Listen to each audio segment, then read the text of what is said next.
Chapter 664. It's finally done. A soft sigh of satisfaction and exhaustion sounded.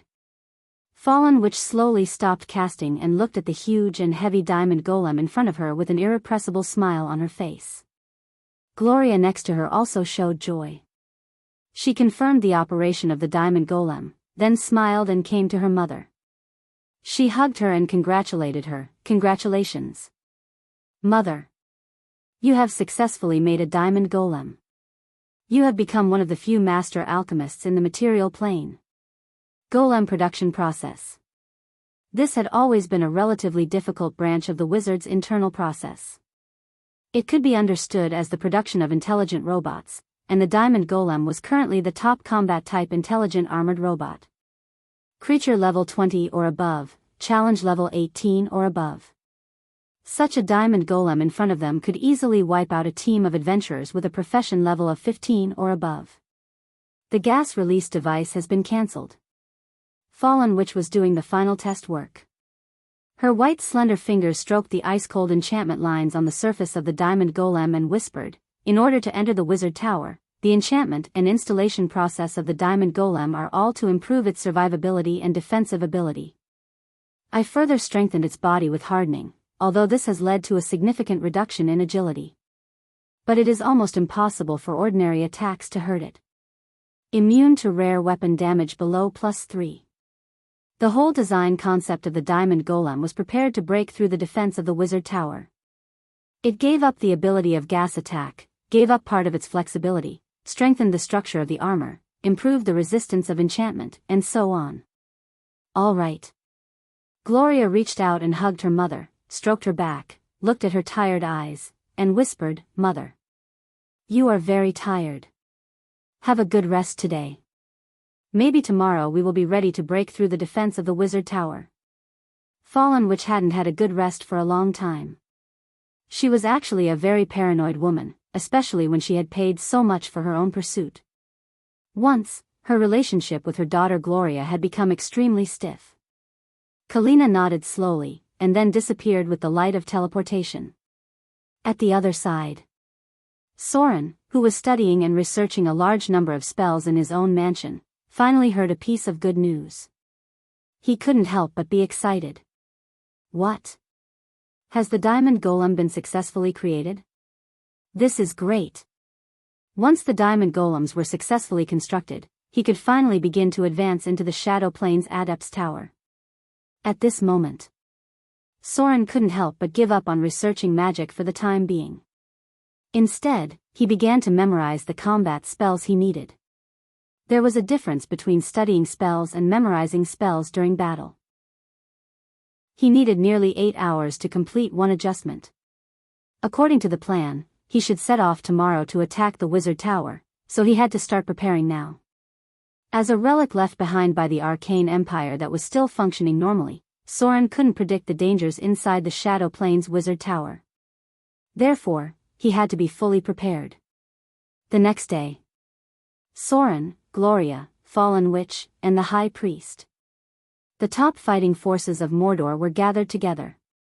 The curse of the High Priest was much better, but Soren didn't exhaust all his divine power to help her remove the curse. He wasn't used to relying too much on the power of others, so the focus was on upgrading himself to lesser divine power first. The profession level of the High Priest should be about 24 now, so 1/3 of the power of the curse was barely removed. The huge magic lock was still in operation. After spending so much effort on this magic lock, the people present had already figured it out. Soon, they arrived outside the wizard tower. The wizard tower had hardly changed. It had existed for thousands of years, and its special enchantment craftsmanship had allowed it to resist the erosion of time. With a loud rumbling sound, the side door of the wizard tower opened again. The figure of Thaling 7 appeared in front of everyone. Compared to the Thaling 13 in the war chess world, the Thaling in front of them seemed to have a big gap in intelligence and strength. Beside it were 2 huge and heavy diamond golems. When they noticed Soren's approach, they were activated at the same time and approached the side door. "Soul scan." Thaling 7 repeated the familiar language. There were 2 golden gems in its eye sockets, but for some reason, the light was slightly dimmer than before. After discovering the existence of Soren and others, 2 rays of light shot out from its eyes and directly covered them. At the same time, it said in a metallic voice, "No soul mark is retained. An unauthorized visitor." According to the first-level alert instruction, anyone who approaches without permission will be regarded as an intruder. Phalanx 7 takes over the command. Construct spawn activated. Target 1's danger level is A. Target 2's danger level is B. Target 3's danger level is B. Target 4's danger level is B. Intruder strength is strong. Requesting activation of mana-powered armor. Mana crystal pulse cannon ready to charge. Diamond golems activated simultaneously. Activating command to expel or kill intruder. The diamond golem was fully charged. Command activated. The series of changes dazzled everyone. A bright light flashed at the top of the wizard tower, as if something had just moved. Then, heavy footsteps were heard. 2 diamond golems that were about 3 meters tall and weighed more than a ton moved. The light of energy appeared in their eyes as they walked toward Soren and others. The last time they scanned, Soren's threat level was E, and Vivian's threat level was C. Phalanx 7 did not activate the mana-powered armor, nor did it activate the mana crystal pulse cannon. However, this time, Soren's threat level was A, and the other 3's were B, so Phalanx 7 activated all of its defensive mechanisms. "You guys be careful." Soren's figure disappeared into thin air, and only his faint voice echoed. The 2 diamond golems made by Fallen which were activated at the same time, and directly blocked in front of them like a meat shield. Asterisk dong dong dong. Asterisk strange footsteps were heard. As the front door of the Adept Tower opened, a special magic energy device appeared in front of everyone. Different from the diamond golems, the mana-powered device in front of them was more exquisite, and it looked like a mech from the era of science fiction. Its silver body was inscribed with complicated runes, and it looked familiar to Soren because he had seen something similar in the underwater ruins. "Be careful." His voice sounded again, and he said in a deep voice, "This thing is immune to most spells. Let me deal with it. You guys pay attention to the diamond golems and Phalanx 7. Be careful of the mana crystal pulse cannon. If something goes wrong, immediately teleport away from the battlefield." No one could take the crystal magic energy pulse cannon head-on because its destructive power was simply too great. It was very difficult for spellcasters to fight against the diamond golems because this kind of golem that was close to the top had too high resistance. Without relying on the diamond golems made by their own side, Gloria and Fallen which had almost no chance to fight. Psionic Field. The High Priestess instantly completed all the adaptations that a support should do, and her voice echoed in everyone's mind. Psionic Field activated. Synchronized psionic connection established. Psionic Barrier activated. I will always pay attention to the mana crystal pulse cannon's movements. You guys have to be more careful of other changes. The battle began. A red light appeared in Phalanx 7's eyes, and with a signal full of danger, it began to cast spells. It raised its hand and cast Greater Dispel Magic, followed by a Disintegrate and Disintegrate. It seemed that its combat system was quite advanced. Let's end this quickly. It was impossible to determine what else was in the wizard tower. The threat of the super mana crystal pulse cannon was too high. Only after breaking through the defense line in front of them and entering the interior of the wizard tower would they be safer. At least they didn't have to worry about the super mana crystal pulse cannon at the top of the wizard tower killing anyone present. Almost everyone present was more concerned about Soren. He definitely didn't want this to happen. Mel's Minute Meteor. To deal with this kind of creature with high physical and magical resistance, only Mel's Minute Meteor could cause enough damage. Soren already had a tactical arrangement in his mind. Perfect dual wielding, epic dexterity, and greater haste. At the most basic level, Mel's Minute Meteor was a magical creation, which meant that it would create a +5 minute meteor flame on Soren's hands. This minute meteor was a magical weapon. Since it was a weapon, when Soren held it in both hands, then, perfect dual wielding, could naturally take effect. Greater haste combined with perfect dual wielding, plus the effect of epic dexterity. Soren didn't find a way to improve his lethality, but he pursued the theoretical limit of attack speed. At the moment the battle began, the meteor flame in his hand was like a storm.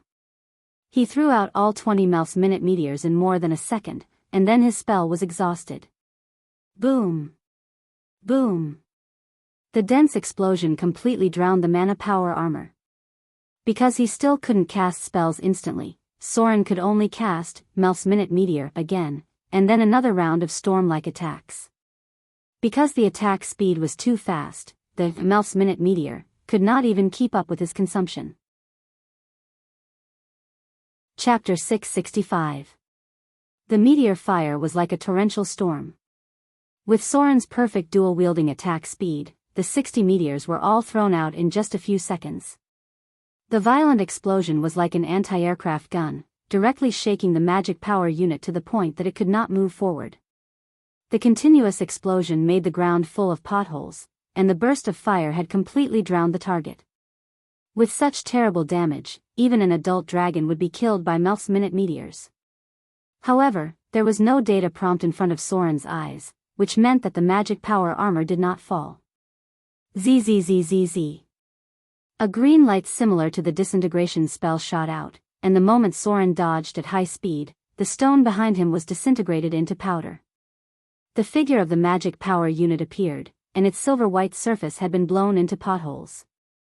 The penetrating power of minute meteors was too strong, and even it could not be immune. However, this level of damage was not enough to destroy a golem of its level. The powerful damage reduction made it more resistant to damage than many gods and saints. Damn it! There were still a few minute meteors left in Soren's memory, but this was only the first level of the battle. Who knew what else was in the wizard tower? Minute meteors had been used up to deal with a magic power device guarding the door. Next, wouldn't he have to use a knife to cut this damn thing? If he had a powerful artifact in his hand, it would be fine. However, without an artifact, a legendary weapon could not completely break through the damage immunity of this steel monster. To deal with this kind of thing, he must have extremely high armor penetration and sharpness attributes. At present, it was difficult to completely break through. Gloria. Corinne. Soren decided to keep a few minute meteors to deal with the situation, so he pulled out his curved sword Icing Death and silver sword of Gith. At the same time, he said to the two witches who were fighting on the other side, "Advanced enchanted weapon." 2 magic auras appeared. Advanced enchanted weapon. Icing Death, +5 legendary weapon, advanced enchanted weapon. Silver sword of Gith, +5 legendary weapon. Enchanted weapons could temporarily increase the lethality of equipment. High-level enchanted weapons could be used on legendary equipment. Every 4 casting levels would increase by 1 level. At most, the weapon could become a +5 legendary weapon. Both witches had the power of a legend. Both of them were capable of maximizing the amplification effect. With 2 +5 legendary tier weapons in his hands, Soren dashed forward in an instant. Relying on his powerful dodging ability and explosive strength, he engaged in a melee battle with the mana engine before him. He had to force the target into his killing line. Meanwhile, at the top of the wizard tower, the radiance of energy was getting brighter and brighter. Suddenly, the voice of the high priest rang in Soren's mind, "Master. Be careful. The crystal pulse cannon is aimed at you." At the top of the Magus Tower, a cold mechanical voice sounded, "Crystal pulse cannon charged. Choose the most threatening target. Target locked. Attack." Without a doubt, Soren was the most threatening one among all of them. Because he was a god in the form of a saint, the Thaling in the wizard tower targeted him as the primary target. After completing the charging of the crystal pulse cannon, it immediately launched an attack on him. A ray of energy fell from the sky. The speed was so fast that it was impossible to dodge. In fact, it was impossible to dodge at all. One could only use other means to avoid it. Shadow leap. It was impossible to avoid this attack by relying on physical movement. Only by jumping across planes and space could one avoid it. There was no explosion. At the position where Soren was, there was a bottomless pit on the ground. No one knew how deep it was. This crystal pulse cannon directly hit the ground with a depth that could not be measured by the naked eye. Target evade. Continue to charge. Soren almost broke out in a cold sweat at this moment. If it weren't for the High Priest's warning in advance, he would have been killed by this cannon. With such a terrible killing effect, even the body of a god could not withstand it. The divine shield would probably be broken in an instant. It was estimated that only the existence of a greater god could withstand it a little. Back when he killed the Red Dragon Duchess with a single shot, he didn't feel much of a threat. Now that the super arcane crystal pulse cannon was aimed at him, he felt like there was a dagger at his back. I can't delay any longer. The speed of the energy ray was too fast. If his reaction was a little slower, he might be directly killed. Soren didn't want to have another shot. And if it was aimed at Gloria and the Fallen Witch, their instantaneous teleportation spells might not be able to be avoided. Soren was a little lucky just now. The real chance of avoiding it was probably only about 50%. This thing was similar to a laser. You could only rely on prediction to complete the dodge. Otherwise, it was very likely that you would be hit. If you were hit, you would die. Whirlwind Slash. Shadow Strike *3. Shadow Jump. Soren's figure was like a ghost in an instant. After a series of attacks, he directly appeared behind the mana power unit and then launched his own big move. Celestial Shock Wave. A terrible celestial force field broke out, and his divine power was reduced in an instant. In the face of such a creature with terrible physical and magic resistance, perhaps only the celestial force field could cause complete damage. Boom! Under the violent impact, the mana power unit fell to the ground, but it did not die. Instead, there were crackling flames all over its body. The degree of damage on its body was already very high. Sword form, beheading. Soren's figure rushed up in an instant and swung his sword to cut off the silver-white metal head. Then the enemy in front of him finally stopped moving. A row of data appeared in front of him, killed mana power unit. Extracting target's soul energy. You've gained 1250,000 slaughter EXP. The target has a high-value soul gem. Do you want to absorb the energy? Soul gem? Soren undoubtedly chose not to absorb it. The soul gem could be taken out after the battle. Absorbing the energy in it was completely a waste. 10 divine power points were consumed just like that. Soren did not have time to feel sorry for the serious consumption of his hard-earned divine power points. He turned his head and rushed to the other 3 enemies. Shadow Jump. An invisible barrier appeared around the body of Thaling 7, but under Soren's storm-like attack, the energy shield was soon shattered. At the moment when icing death pierced the gem in the opponent's chest, the body of Thaling 7 suddenly stiffened, and then it seemed to have lost all its energy source and became a puppet standing in place. Enter the wizard tower immediately. At the top of the wizard tower, the bright light was getting stronger and stronger. There was no doubt that another super arcane crystal pulse cannon had been charged. It was too late to deal with the diamond golem, so Soren directly rushed in with the others. The attack fell from the sky. Because the 4 targets had already entered the tower, the diamond golem made by Fallen Witch became the target of the attack. This top-level puppet with a creature level of 21 was directly evaporated under the attack of the super arcane crystal pulse cannon. Completely disappeared. There was still a bottomless pit on the ground. Inside the wizard tower, the threat of the super arcane crystal pulse cannon was reduced a lot.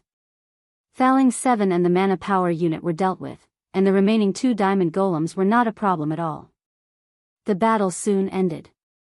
At this time, Soren and the others finally had time to rest a little because they were already tired from the battle just now, especially since they had used up a lot of spell slots.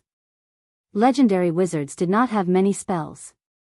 After distributing the defensive spells, buff spells, teleportation spells, and damage spells, the number of spells was not enough. This is... The first floor of the wizard tower was not very big, about 300 square meters, and there were no spells to open up a larger space. On the side, there was a spiral staircase, and in the center of the first floor of the wizard tower, there was a huge metal ring. There were countless complicated runes engraved on the ring, and the color of the metal seemed to be quite special. It did not seem to be the type of metal that they could see now. After making sure that there was no threat for the time being, Fallen Witch squatted on the ground. She stretched out her white fingers and gently touched the metal ring, then murmured, "This is something made of arcanite. It's a very high-grade alchemy metal, and it requires the knowledge of elemental annihilation to make it. Its hardness is quite amazing, and it has a very high magic fusion ability. These runes..." Gloria could not help but squat down and observe for a while. Suddenly, her face changed, and she excitedly said with surprise, "It's engraved with the anti-gravity spell runes. This is a floating ring. It seems that the owner of the wizard tower intends to float this tower, but for some reason, it hasn't been activated yet. No. This floating ring doesn't seem to be completely completed yet. It only carries the structure of the wizard tower, but it doesn't include the magic lock. Maybe it's not completed yet, so it hasn't been activated yet." Fallen Witch's expression was also quite excited, and she murmured, "The floating city. One of the secrets of the floating city. So this is where the secret lies? No wonder the Witch Council has been unable to float large targets for so long. These are runes that we have never seen before." She stretched out her hand and stroked some of the runes on the ground, and her face showed a trace of obsession. Ahem. Soren's cough sounded, and he woke up the two beautiful witches who were intoxicated by the mysterious floating technique. He said in a deep voice, "You too. I'm afraid it's not the time to study this, right?"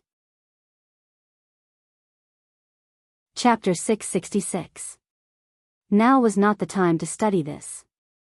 It was not easy to enter the interior of the wizard tower.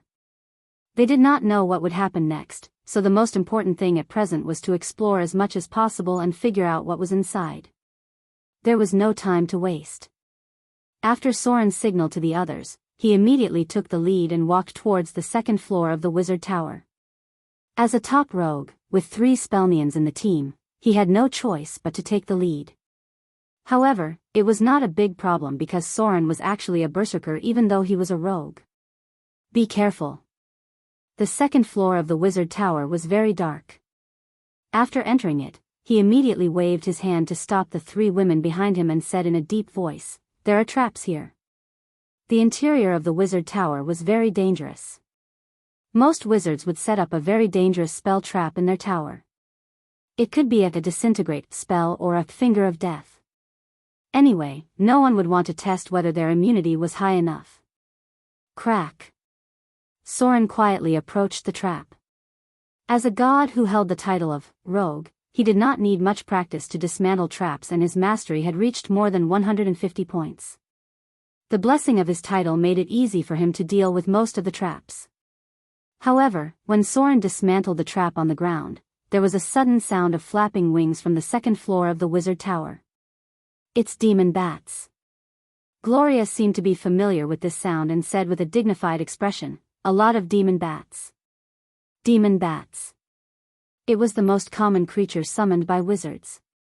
It could be used as a guard in the tower, as an experimental subject, or to extract some casting materials.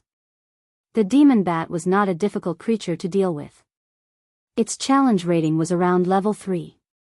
It was not a problem for any of the players present. However, when their number reached a certain level, it was a little troublesome.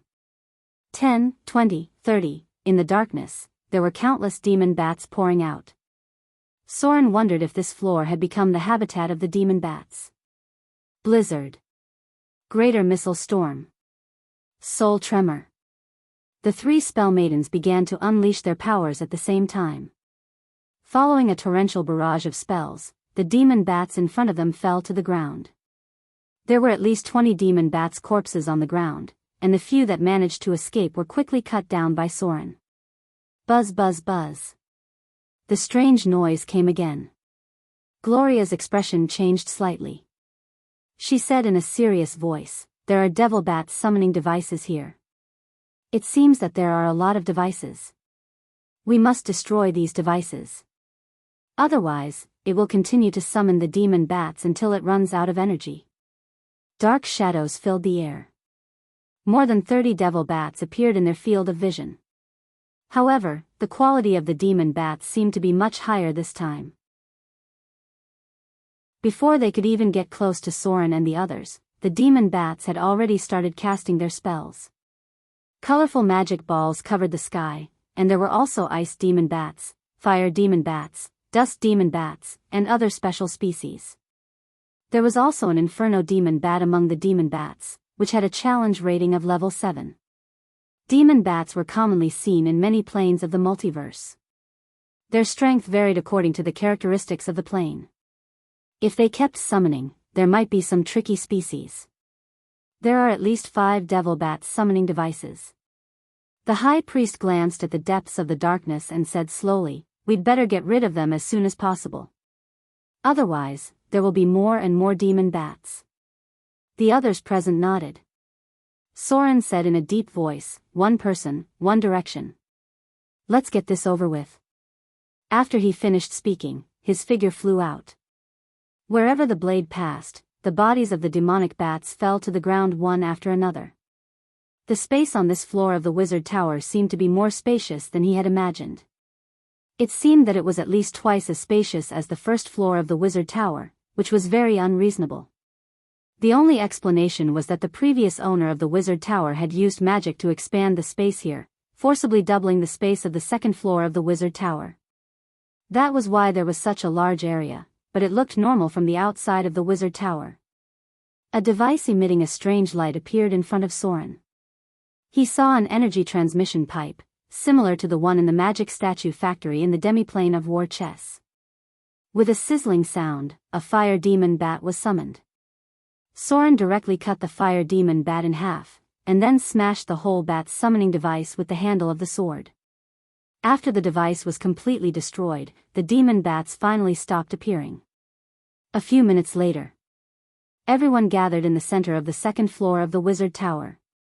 At this moment, there were no more demon bats on this floor. I saw a storage room on the left. Gloria glanced at Soren, raised her white fingers, and gently lifted her long hair. She slowly said, "But many things in there are damaged. I found something in the box. But I have to go back and study it to know what it is." Fallen Witch raised her hand and picked up a small metal ring. She looked a little excited and said, "On the right is a laboratory damaged by the demon bats. There's nothing good in there. But I still found this. It's an incomplete small arcanite floating ring." The high priest shrugged and said softly, "There's nothing on the front." Soren nodded and said, "I didn't find anything on my side either. Since we've explored this floor, let's continue to the next floor." Hearing Soren's words, Gloria's expression was a little hesitant. She slowly said, "I don't have many spells left. From the beginning to the end, we only encountered Thaling 7. According to the level of this wizard tower, I'm afraid there are a lot of Thaling. The one in the war chess plane is Thaling 13. If we calculate according to this number, the enemies we'll encounter next may be very dangerous." Fallen Witch nodded and said softly, "I don't have many spell slots either. There were never enough spell slots. Although the battle wasn't fierce enough to shake the earth, the two witches had at least 3 types of defensive spells that were continuously in effect. The most important thing for a wizard was to ensure their own survival. Therefore, after deducting the defensive spells that were continuously in effect, as well as the instant teleportation spells that were used in special situations, they could only reserve spell slots for 2 or 3 battles at most.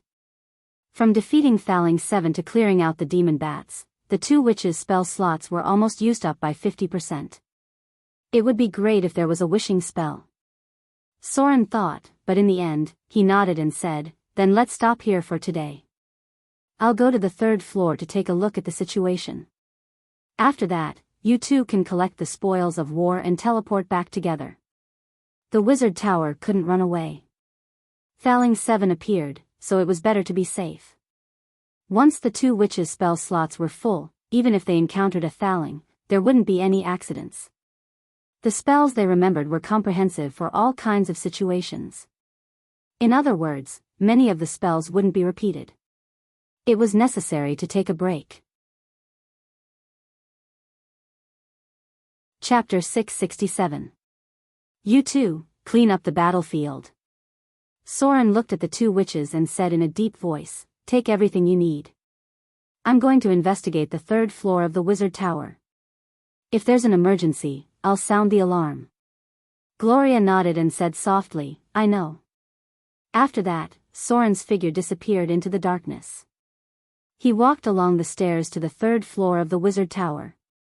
It was impossible to tell how many floors there were inside the wizard tower just from the outside structure, because the height outside had no direct relationship with the size of the space inside. If this adept tower was built as the core of the floating city, then it might have far more floors than the other adept towers.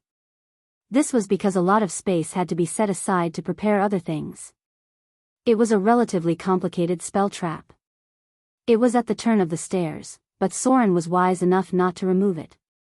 Instead, he quietly went around it and entered the third floor of the wizard tower. He felt that something was on guard. When he entered the third floor of the wizard tower, Soren's eyes immediately showed a trace of surprise. This was because in front of him were golems, and the number was a little bit scary. There were about 300 of them. The first 5 rows had more than 100 clay golems, the middle had 70 to 80 stone golems, then 20 to 30 iron golems, and finally 5 to 6 diamond golems. At the end of the hall, there were 2 magic power devices that had not been activated. One was silver-white, and the other was dark gold. In addition to these, there was a strange metal humanoid creature near the ceiling in the center of the third floor. It should be a thaling. It was a little different from other thaling. This thaling was between a human and a half-human. There were energy pipes connected to its body on the ceiling, and there was a faint glow of energy. This thaling seemed to be sleeping, and it was equipped with weapons. This was completely different from the other thaling that Soren had seen. This meant that it might be a battle-type thaling, and not an intelligent one that assisted in the management of the wizard tower. Heavy footsteps were heard. The golems on the third floor were basically in an inactive state, but there were still guards on this floor that were activated normally. 1 diamond golem, 2 iron golems, and 3 stone golems. There was a simple sign of a patrol team circling around the third floor. Every once in a while, they would stop by the thaling in the center before continuing their patrol. This should be the golem hall. The demiplane of war chess had a magic golem manufacturing factory. Logically speaking, there should be more than just a few surviving magic golems. It seemed that most of the magic golems had been stored there. Any wizard tower required a large amount of labor and guards to maintain its operation. None of the golems in front of him had been activated, probably to conserve the energy inside the wizard tower. In Gloria's tower, the iron golem spent most of its time in a dormant state. I wonder if I can eat these unactivated puppet golems without damaging them? Soren had a bold idea in his mind. There must be a dangerous trigger device on this floor. If he accidentally disturbed something, there could only be 2 results. One was that all the magic golems, including the thaling in the center, would wake up. The other was that the thaling or some of the magic golems would wake up. One thing Soren was very sure of was that the thaling in the center would definitely wake up when he appeared. Because the wizard tower had been maintaining its energy operation, every time the patrol team stopped in front of it, it should also be a trigger mechanism. Why do I feel like this thing is quite dangerous? Soren observed the structure of the thaling in front of him from a distance. It didn't look like a human, but it looked a bit like a humanoid mech. In other words, it was a more advanced version of the mana power device. It was directly upgraded to the level of the thaling. It looked very difficult to deal with. This thing's creature level shouldn't be higher than level 30, right? Soren tried to figure out the thaling's fighting style, but he couldn't find any clues. He could only be sure that it wasn't a spell-type thaling. It should be quite strong in melee combat. It seemed like it wouldn't be easy to deal with. Before leaving the third floor of the wizard tower, Soren carefully circled around the place. He used his eidetic memory to memorize all the terrain and the energy transmission pipes on the third floor. If he wanted to take down the third floor of the wizard tower, these energy transmission pipes must be cut off as soon as possible. Otherwise, if all the magic golems were to wake up, as a god, he could only escape with the others. The entrance to the fourth floor was sealed. A heavy stone door blocked the entrance from the third to the fourth floor. It seemed like he needed to find the mechanism to activate the device. After making sure that he didn't miss anything, Soren quickly went to the second floor of the wizard tower. The 3 spellcasters had already cleaned up the battlefield. They basically took everything that could be taken away, even the parts of the mana power device were collected and brought back for research. "What's the situation up there?" Gloria gently lifted her long hair and asked. Fallen, which also seemed to be quite concerned. Soren briefly explained the situation, and the 2 witches' expressions suddenly became serious. They murmured, "There are actually so many magic golems? That's not easy to deal with." It had been thousands of years, and Soren couldn't imagine how powerful the defense system of the wizard tower was in its heyday. This place was simply an arsenal of magic golems. The group quickly left the wizard tower. As for what would happen after they left, Soren couldn't predict. Maybe the Thaling in charge of the tower would take back the first and second floor and rearrange the defense line, or maybe nothing would happen. After all, the energy supply of the tower couldn't keep up with the consumption. The most important thing at the moment was to let Gloria and Fallen Witch recollect the spells. The memory spells of an adept were all targeted. After learning about the situation on the third floor of the adept's tower, the 2 legendary witches naturally needed to memorize some spells that would be effective against the diamond statues and the high-grade magic energy engine.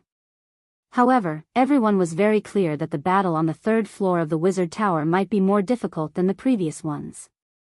This was because most of the core defense of the lower floor of the wizard tower was in the magic golem hall. These magic golems were the first line of defense of the wizard tower. Now, Soren wasn't thinking about how to defeat them. Instead, he was thinking about how to take over the unactivated magic golems while minimizing the damage as much as possible. Chapter 668. The bright moon was in the sky. Because of the breakthrough in the wizard tower and the shadow plane, Soren could not help but relax a lot. If a wizard tower could be raised in the city of Mordor, then even if the Avatar crisis broke out completely, they would have no problem protecting themselves. The wizard tower had a strong deterrent power, and it had the ability to kill gods. Basically, not many gods were willing to take such a big risk to try, even if the possibility was not very high. Although the wizard tower had not been completely taken down, as long as the situation was broken, they could slowly push forward. Soren believed that it was only a matter of time before they took it down. A gentle night breeze blew from the window. Soren seemed to feel something in his heart. He gently pushed the door open and walked to the courtyard. Then he jumped and gently landed on the roof. Gloria stood on the roof in a robe. After noticing the arrival of Soren, she turned around and smiled softly. Then she continued to look up at the brilliant starry sky quietly, as if she was thinking about something. "Have you finished memorizing the spells?" Soren walked to Gloria's side and stood side by side with her on the roof, looking at the quiet night sky. Gloria smiled and nodded, and whispered, "Yes." The gentle night breeze blew Gloria's long hair, and a wisp of fragrant hair floated to Soren's face. Among them, a strand of silver hair could be vaguely seen. Although the water of life had repaired the internal injuries on her body, a few strands of long silver-white hair still remained. The price paid by the northern witches for their long-term divination was not as simple as the consumption of their lifespan. There were other unknown costs. Things like the future and fate. If one wanted to see their shadows, they would have to pay a great price. Soren looked at Gloria's soft face. Her expression was very calm, like a pool of clear water penetrating into people's hearts. Suddenly, Soren's heart had a trace of guilt. He reached out and hugged Gloria in front of him, and kissed her long hair.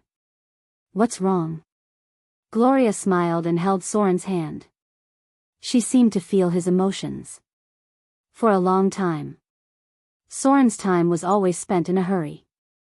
Most of the time, he was accumulating his strength bit by bit in order to deal with the upcoming Avatar crisis.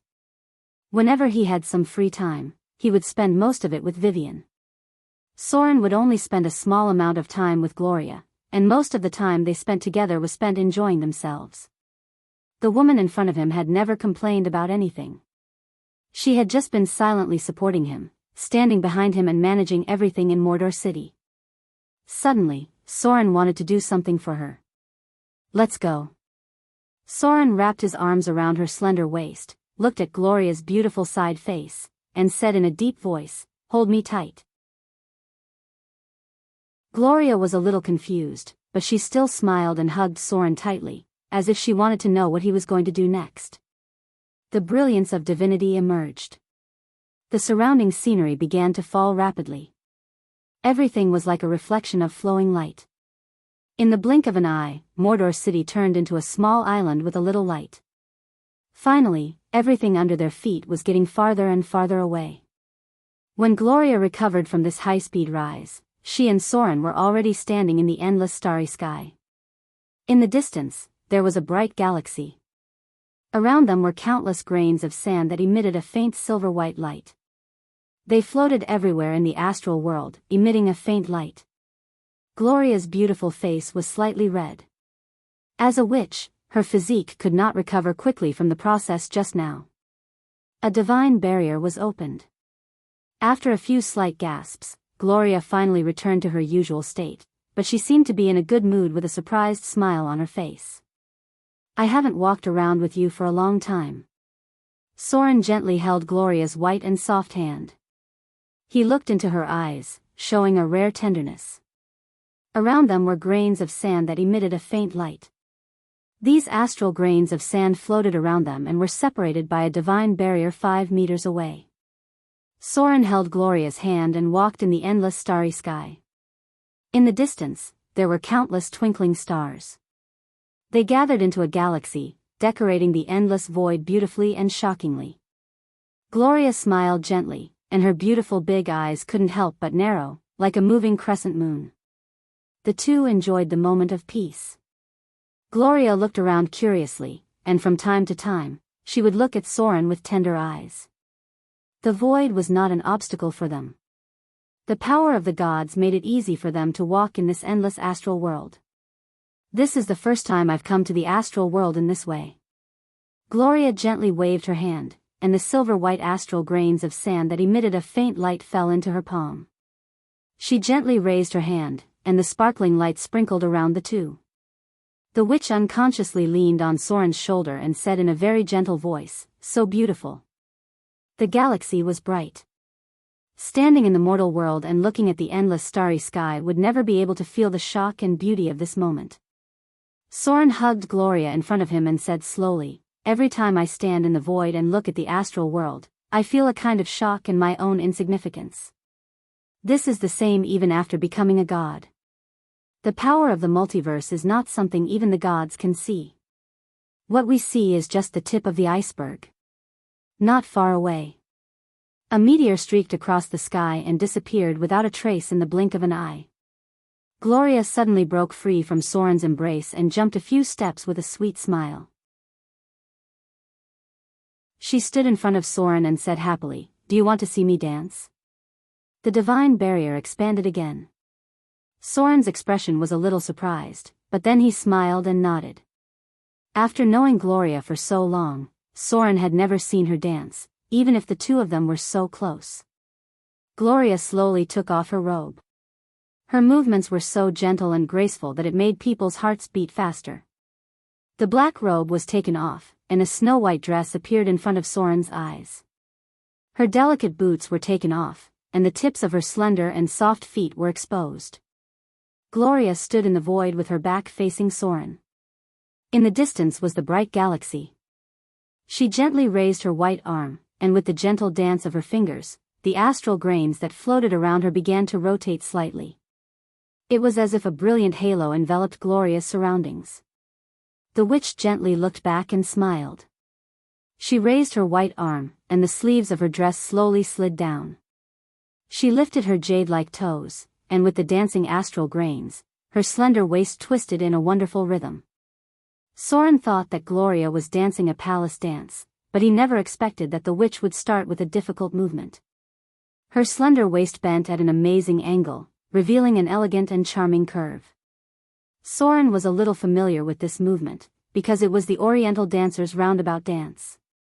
The snow-white dress fluttered. Soren was right. Gloria really was dancing the Oriental dancer's roundabout dance. If it wasn't for what happened today, he didn't know when he would have known that she could dance such a difficult dance. Under the starry sky, Gloria's beautiful figure danced like an elf, and with her light leap, the astral sand that emitted a faint glow danced around her, and then wrapped around Gloria's arm like a halo. She didn't prepare the colorful ribbons needed by the Oriental dancer, but it wasn't difficult for a legendary witch. The magician's hand was enough to achieve everything, and it was even far more effective than it should be. At this moment, Gloria was like a fairy dancing in heaven. The astral grains danced around her like ribbons, and she looked so beautiful under the starry sky. The wonderful dance shook Soren's heart. This was a moving dance that he had never seen before. Time seemed to stop at this moment. At this moment, Soren only had eyes for the woman dancing under the endless starry sky in front of him. Is it beautiful? The faint silver-white light drifted away, and Gloria slowly walked in front of Soren with a sweet smile. Soren looked a little sluggish, and she couldn't help but cover her mouth and chuckle, as if she was a little happy. It was rare for her to show a girlish playfulness. Soren nodded hard, and nodded fiercely. Gloria's expression seemed to be quite happy. It was rare to see her so happy. The wonderful witch stepped lightly in front of Soren. Her white slender fingers gently slid across his face, and her beautiful face came close to gently kiss Soren's lips. A faint blush appeared, and Gloria's face seemed to be a little shy. She exhaled and said, "I want you." Soren picked up the witch in front of him. Then the light of divine power appeared around them, but it was soon interrupted. Gloria's gasping voice sounded, No need to go back, right here." Soren's movements paused for a moment, and then the light of divine power dissipated, and an invisible barrier expanded.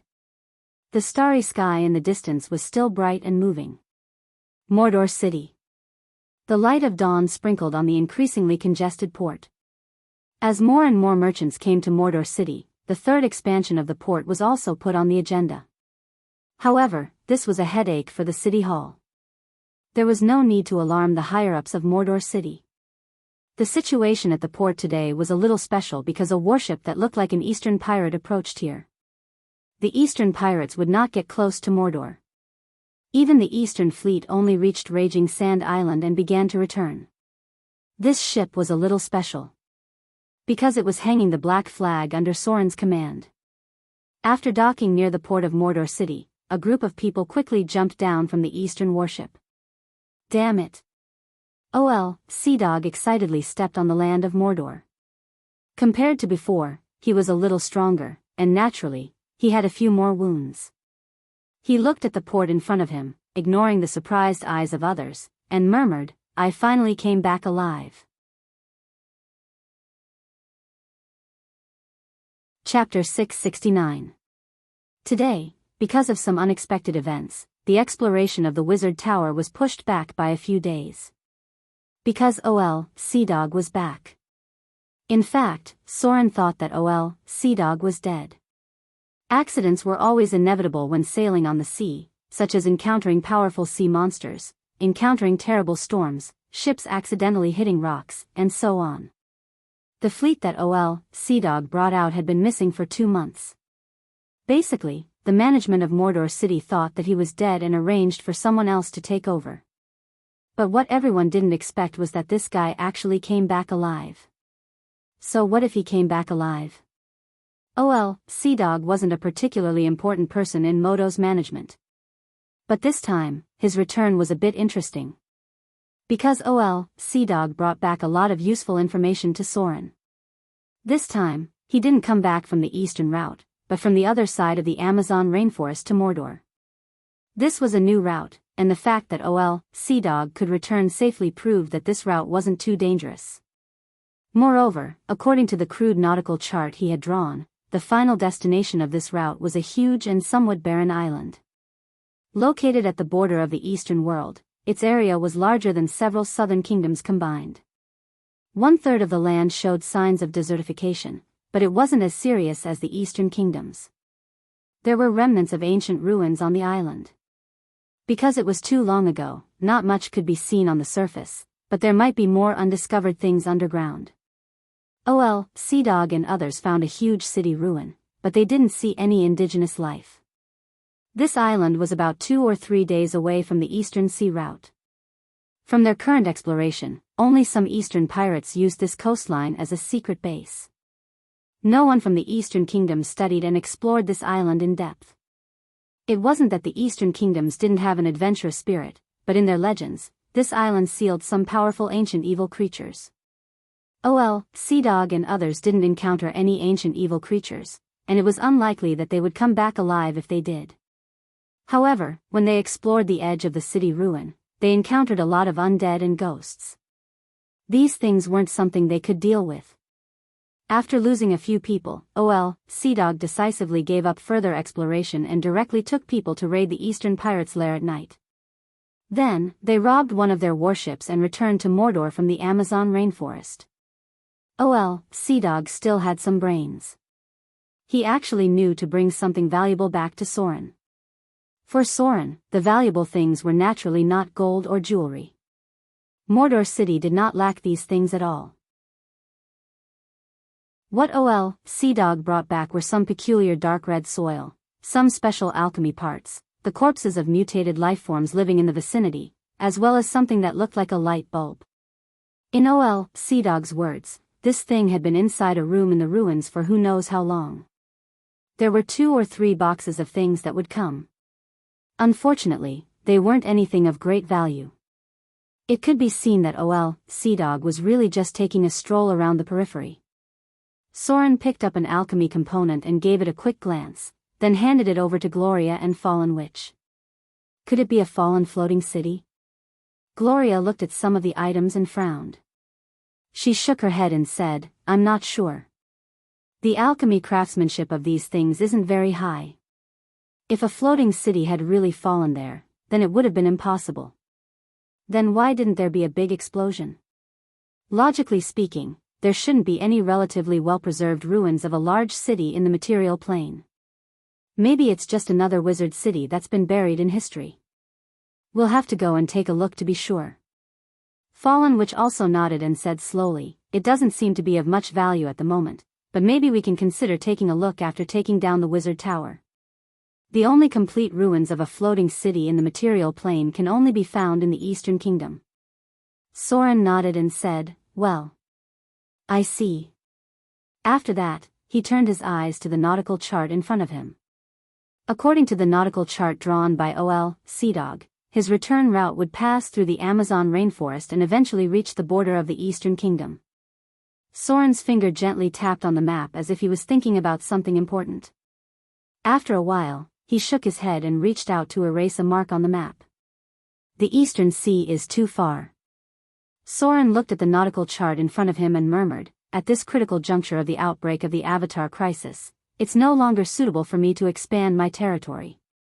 The Frost Kingdom was able to suppress the pirates because of Princess Anna and Princess Royal. Otherwise, because it's too far from the south coast, the management would have been full of loopholes. The Eastern Sea. The benefits of taking it down and the price paid are not proportional at all. Soren already had 3 sea territories. If he took down the Eastern Sea, then the sea area where human activities were basically complete.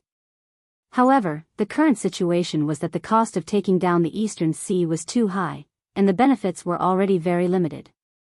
Adding Arendel's route was not of much use to Soren, so he might as well put his energy elsewhere. However, this sea area still needed to be marked. The core territory of the Arcane Empire was in the Eastern Kingdom. When the Arcane Empire was destroyed, the floating cities were concentrated in the east. No one could be sure if they were lucky. A day passed in a blink of an eye. Just when Soren was ready to continue exploring the wizard tower, a small accident happened again. Autumn fall. A very important message was sent from the intelligence system of Mordor, that was, a part of the half-elves in Autumn Fall seemed to have organized. They prayed for Soren's protection and were preparing to migrate to the outer islands collectively. Because of the importance of this matter, the people below could not make the decision at all, so it was sent to Soren for the first time. The half-elves were Soren's main source of believers, so he also attached great importance to this matter. He would never complain about having too many people. If the half-elves planned to migrate to the outer islands, he would definitely welcome them. However, Mordor City could not hold them now. In the original design, Mordor City was a structure similar to ancient Rome. The population it could accommodate was only tens of thousands of people. Even if it was expanded for the third time, it would not exceed 100,000 people. It was not that the area of Mordor City could not accommodate so many people, but the supply of all kinds of food and drink could only be maintained on this scale to make it easier to operate. The transportation capacity of this era was very limited. It took a lot of effort to transport a ship of fish from the port of Mordor to the inner city. The large concentration of the population would cause Mordor City to become quite bloated. If these half-elves wanted to come over, they would certainly not be treated as well as the first batch. It was estimated that they could only go to the towns near Mordor City that were being explored. Only when these towns around Mordor City were all built, the supply system could really be established, and the population of Mordor City could be expanded to more than 100,000 people. Chapter 670. The season of autumn and winter gradually arrived. The temperature in some places had gradually approached 0 degrees, but the climate in the south was still relatively warm. Ryan glanced at the homeless man curled up in the corner. His thin linen clothes made him look a little pale. Ryan did not pay much attention to these people because he had seen many homeless people on the way to the south coast. Only in the richest south would there be fewer such refugees because they could go to the city of Mordor to rely on labor in exchange for food. Ryan could not help but speed up his pace. With the arrival of the cold winter, the half-elves in autumn fall should have a harder time than these people. When he went to Mordor to try to visit His Excellency, some people in autumn fall had already died of hunger and cold. When winter came, this phenomenon would become even more serious. Although I didn't see His Excellency. Thinking of the harvest of this trip, Ryan could not help but feel a fire in his heart. He murmured, "But I finally got some good news. When I go back, I can organize people to prepare for the migration." It was not easy to see Soren. As the king of the three seas and the protector of the half-elves, he had too many important things to deal with. However, Ryan still got the result he wanted. His Excellency was willing to accept the half-elves, but they needed to reach a position close to the coast, and then there would be warships to take them to Mordor. These people would be placed in newly built towns near Mordor. The treatment would certainly not be as good as the first batch of half-elves to migrate, but for Ryan, it was enough as long as his people would not die of hunger and cold. The half-elves inherited the hard work of humans. They would use their hands to create wealth. Humans were the most obsessed with farming, so the total population of humans completely crushed other races. The half-elves inherited this advantage, and they also attached great importance to farming. 3 days passed in a blink of an eye. Ryan finally returned to autumn fall. He did not know when there was a mass grave outside the city gate. As the climate became colder and colder, the lack of materials began to make the first batch of vulnerable people fall. Those who were sick, weak, and young. The atmosphere in the city became more and more silent, as if a storm was brewing. In order to prevent the emergence of the plague, the city hall took more measures. The atmosphere of darkness was spreading. Many half-elven refugees with numb expressions could be seen on the streets. Evil smelled the smell of despair here, and evil things happened one after another in the dark corners. Ryan. When a young guard saw Ryan, it was as if he had seen his savior. He said excitedly, "Heavens! You're finally back. Do you know what happened in the city recently? Devil. This is simply a devilish act." The young guard recounted a heinous and evil crime. Although the criminal had already been judged, a certain aura shrouded the sky above the city, as if waiting for its destruction. Ryan's face was solemn. What he heard was not just an evil crime, but something that could really be the work of the devil. The demons had finally set their sights on this place. Because of the death of Loya City, because of the sins of Loya City, because of the corruption of the aristocratic council, because of the despair of the lower class. These were the nutrients that the devils desired the most. Despair would destroy everything. Only despair could give them an opportunity to take advantage of. The shadows of the demons were watching covetously from the dark corners, ready to incite discord and ultimately destroy the city. Ryan's appearance gave life to this lifeless city. Because he represented hope at the moment, a hope from Mordor City, from His Excellency. People with numb expressions gathered around him. Their eyes showed a longing expression, as if they were so eager to hear the exciting news in their hearts. An old man dressed as a businessman appeared and looked at him with inquiring eyes. Ryan nodded gently, and a smile appeared on his face. Cheers sounded. After getting Ryan's confirmation, the people around could not help but burst into a burst of cheers. The atmosphere of despair faded, and the numb expressions became vivid. It was as if these people were full of vitality in an instant, and there was hope in their hearts again. The hungry refugees stood up. They gathered around Ryan. Although their stomachs were still empty, they did not know why there was a burst of strength in their increasingly thin bodies. These people firmly believed that as long as they survived this period of time, they could say goodbye to suffering and have a new life when they reached Mordor City. They were not lazy. It was not their fault that caused all this. They were just some innocent and poor people with no power. Vitality spread in Loya City. The real cold winter had not yet arrived, and they still had a chance and time. However, at this time, suddenly a team of cold-faced law enforcement team appeared. They violently dispersed the nearby crowd and even knocked some poor women and children to the ground. These people directly surrounded Ryan, and then a middle-aged man with a cold expression appeared. He was dressed as a noble, holding a sealed file in his hand, and there were two half-elf wizards next to him. The middle-aged man looked at Ryan with cold disgust, raised the file in his hand, and said in a deep voice, "This is the arrest warrant of the council. Ryan, put down your weapon. You have been arrested for treason." Treason?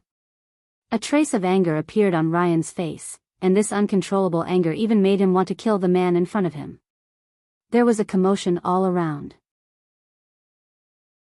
The people who had been dispersed seemed to have heard the middle-aged man's voice. Some of them even cursed and charged at the law enforcement team that surrounded him. However, these poor lower-class civilians had no strength at all. They were easily smashed to the ground. Streams of blood appeared. Some of them even fell just like that and never stood up again. Ryan's eyes were red, and anger made him clench his fists, and blood vessels appeared on his arms. Finally, he slowly threw away his weapon and waved his hand to stop his companions who wanted to put their hands on the hilt of their swords to fight. It was very unwise to fight against the aristocratic council now. Although he had cultivated his own team in autumn fall, it was impossible to fight against these traditional ruling forces. The middle-aged man revealed a satisfied and contemptuous expression. There was even a trace of disappointment because the ideal outcome would have been for Ryan to fight against the law enforcement team, then force out all of his accomplices, and finally kill them all in one fell swoop. This way, they could save a lot of trouble. The upper echelons of the aristocratic council always paid attention to these people, and their rule could not withstand another shake. "Take him," the middle-aged man ordered coldly, and the law enforcement team next to him punched Ryan in the stomach, then locked his arms when he bent down, and then directly put the shackles on his body. Waiting for him was a trial because he was one of the leaders of the underground forces of Autumn Fall. Autumn Fall had not yet fallen. The aristocratic council firmly believed that as long as they survived this winter, they still had a chance to survive this time. A little death and sacrifice were necessary. Although the lower class of Autumn Fall had suffered, the aristocratic council still maintained the support of the army. As long as there was an army, there was a chance to turn the tables. They believed that there would be a chance to breathe after the winter. However, Ryan's actions undoubtedly pushed them to the edge of destruction. Waiting for this man would be a death trial because he was fighting against the ruling order of autumn-fall that had lasted for thousands of years. If he succeeded, the rule of autumn-fall would really end. The prestige of the aristocratic council could not withstand a second blow. They were frightened, desperate, and crazy, and even began to accept some dark forces to help them. Despair always made people fall into darkness. The atmosphere of chaos was further spreading, and a riot conflict seemed to be likely to happen soon because the law enforcement team had taken away their hope, which was tantamount to pushing them to the edge of madness. Negative emotions were nourishing the evil force, and the desperate people seemed to be planning to attack the law enforcement team again. Ryan stopped all this. He only used 2 words to end all this, so that the gradually desperate people regained hope and temporarily gave up the idea of a life and death struggle. Pray. Ryan said these 2 words, and then many people quieted down. Then, he walked with his head held high and let the law enforcement team take him away because he knew that the aristocratic council could no longer stop all this. The power of prayer would bring their beliefs and prayers to His Excellency. Perhaps one person's prayer could not tell His Excellency everything that happened here, but the prayers of thousands of people would eventually convey everything in autumn-fall to His Excellency. He would never sit idly by and do nothing about all this. Because he was the master of the half-elves, the protector of the half-elves, and the god that the half-elves served. Autumn-fall was shrouded in dark forces. They had evil purposes, nourishing sin with despair, and then quietly waiting for the destruction of the city. Finally, they would share a feast in the destruction. This was a very rich fruit of sin. Whether for the devil, or the evil god, this evil feast could bring them great satisfaction. Ryan did not know his next fate. He could only pin all his hopes on the city of Mordor, on His Excellency, because only he could save autumn-fall, and only he could save the half-elves here. Chaos was the nourishment of sin, and the evil forces that traveled in the material plane finally stared at autumn-fall. Winter. The arrival of winter would be an opportunity. Hunger and death would bloom in the cold winter, the most beautiful and most ruthless flowers of sin. Chapter 671. Night fell. Autumn-fall gradually fell into silence. There was almost no one on the streets. Even the displaced refugees gathered in some dilapidated houses. Since the incident of orcs being eaten in Luoya City, there had been more and more strange and horrible things happening in the city. First, people began to go missing at night. Later, even the patrol guards went missing. These patrol guards were not weak civilians. They were all advanced professions. If even some of them went missing, the problem would be more serious. The noble parliament increased the strength of patrols and doubled the number of guards, but there were still strange things from time to time. Darkness was spreading. 2 strong negative emotions could always become the nourishment of evil. It was said that there were fallen people in autumn-fall, but this was not the worst news. The worst news was that there were undead in the sewers of autumn-fall. Ghouls. No one knew how ghouls appeared, but they did exist in the sewers of autumn-fall. The smell of dark corruption was spreading. In this world where the mind was strong enough to interfere with reality, many supernatural events occurred because of secular reasons. There had always been such a legend among the people.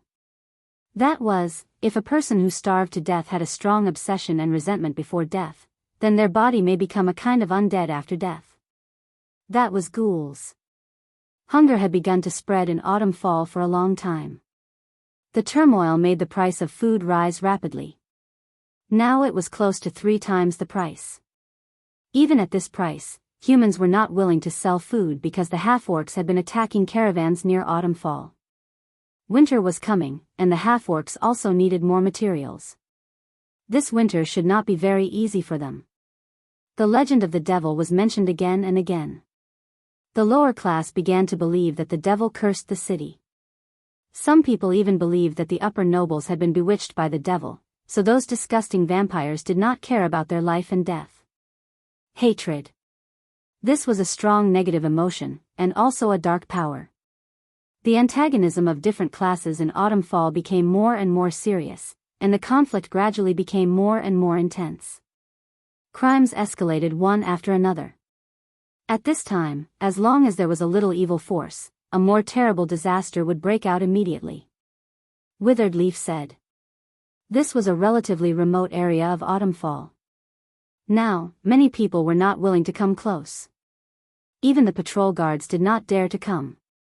This was where the first evil thing happened.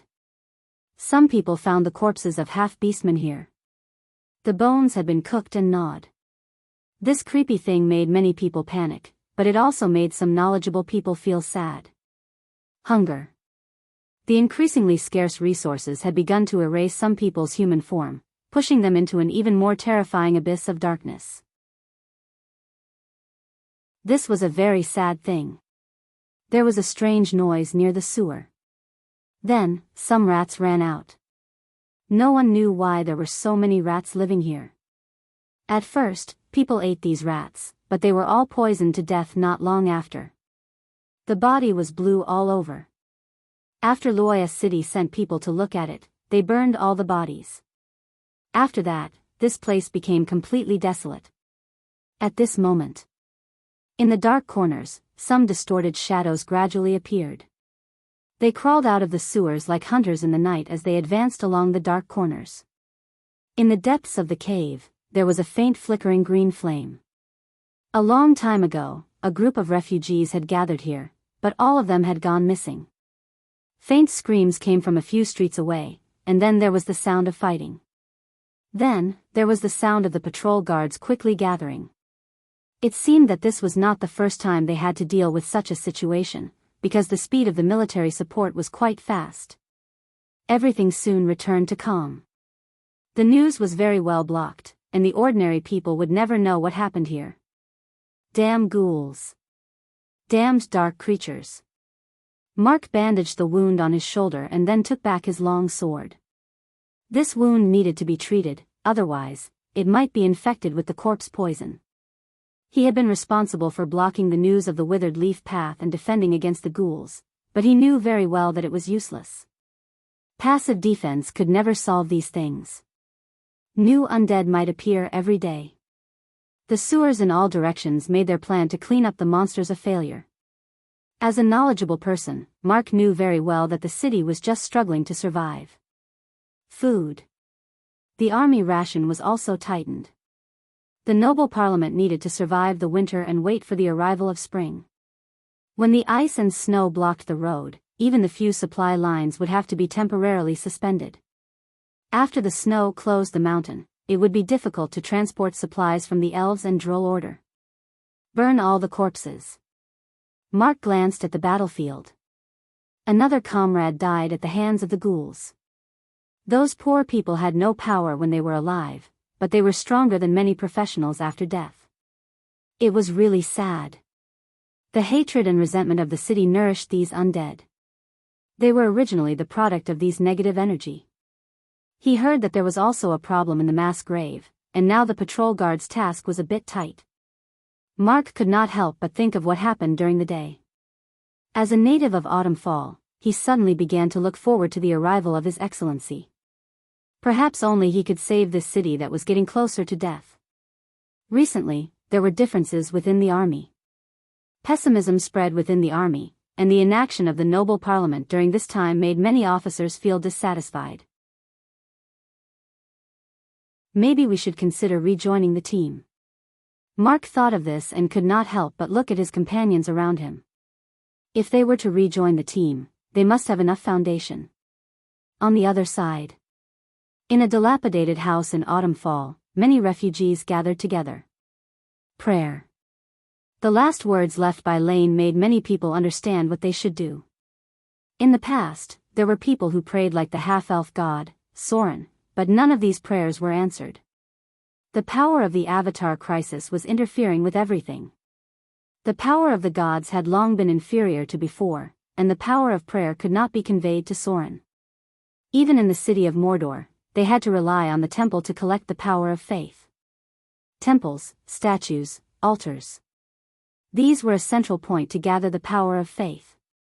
Only by relying on them could the gods sense the prayers of believers in the case of the outbreak of the Avatar crisis. Autumnfall was far enough away from Mordor. The original temple had been abandoned, and the beliefs of the half-elves were scattered. Some believed in the elven gods, and some believed in the human gods. This was why many people did not leave with Soren. Now, the gods they believed in could not save them.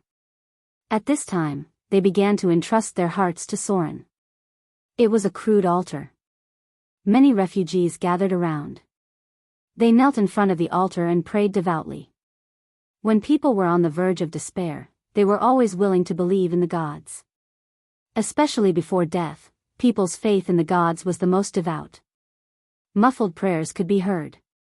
The simple altar gathered the power of faith, which contained the prayers of believers across space and began to be transmitted to Mordor. A person's prayer was useless. The weak power of faith could not be sensed by the gods, but when tens of thousands of people began to pray at the same time, the power of faith gathered began to be very amazing. The temporary altar almost instantly appeared with a weak divine light. They were praying to Soren for help. This power gathered into a torrent, and even the gods could sense everything that happened in Autumnfall. Mordor. Tonight, Soren could not sleep, because a huge heterogeneous faith suddenly broke into his divine sense. Almost in an instant. He had a telepathic connection with more than a dozen believers at the same time, and through this connection, he began to know everything that happened in Autumnfall. The situation deteriorated faster than Soren imagined.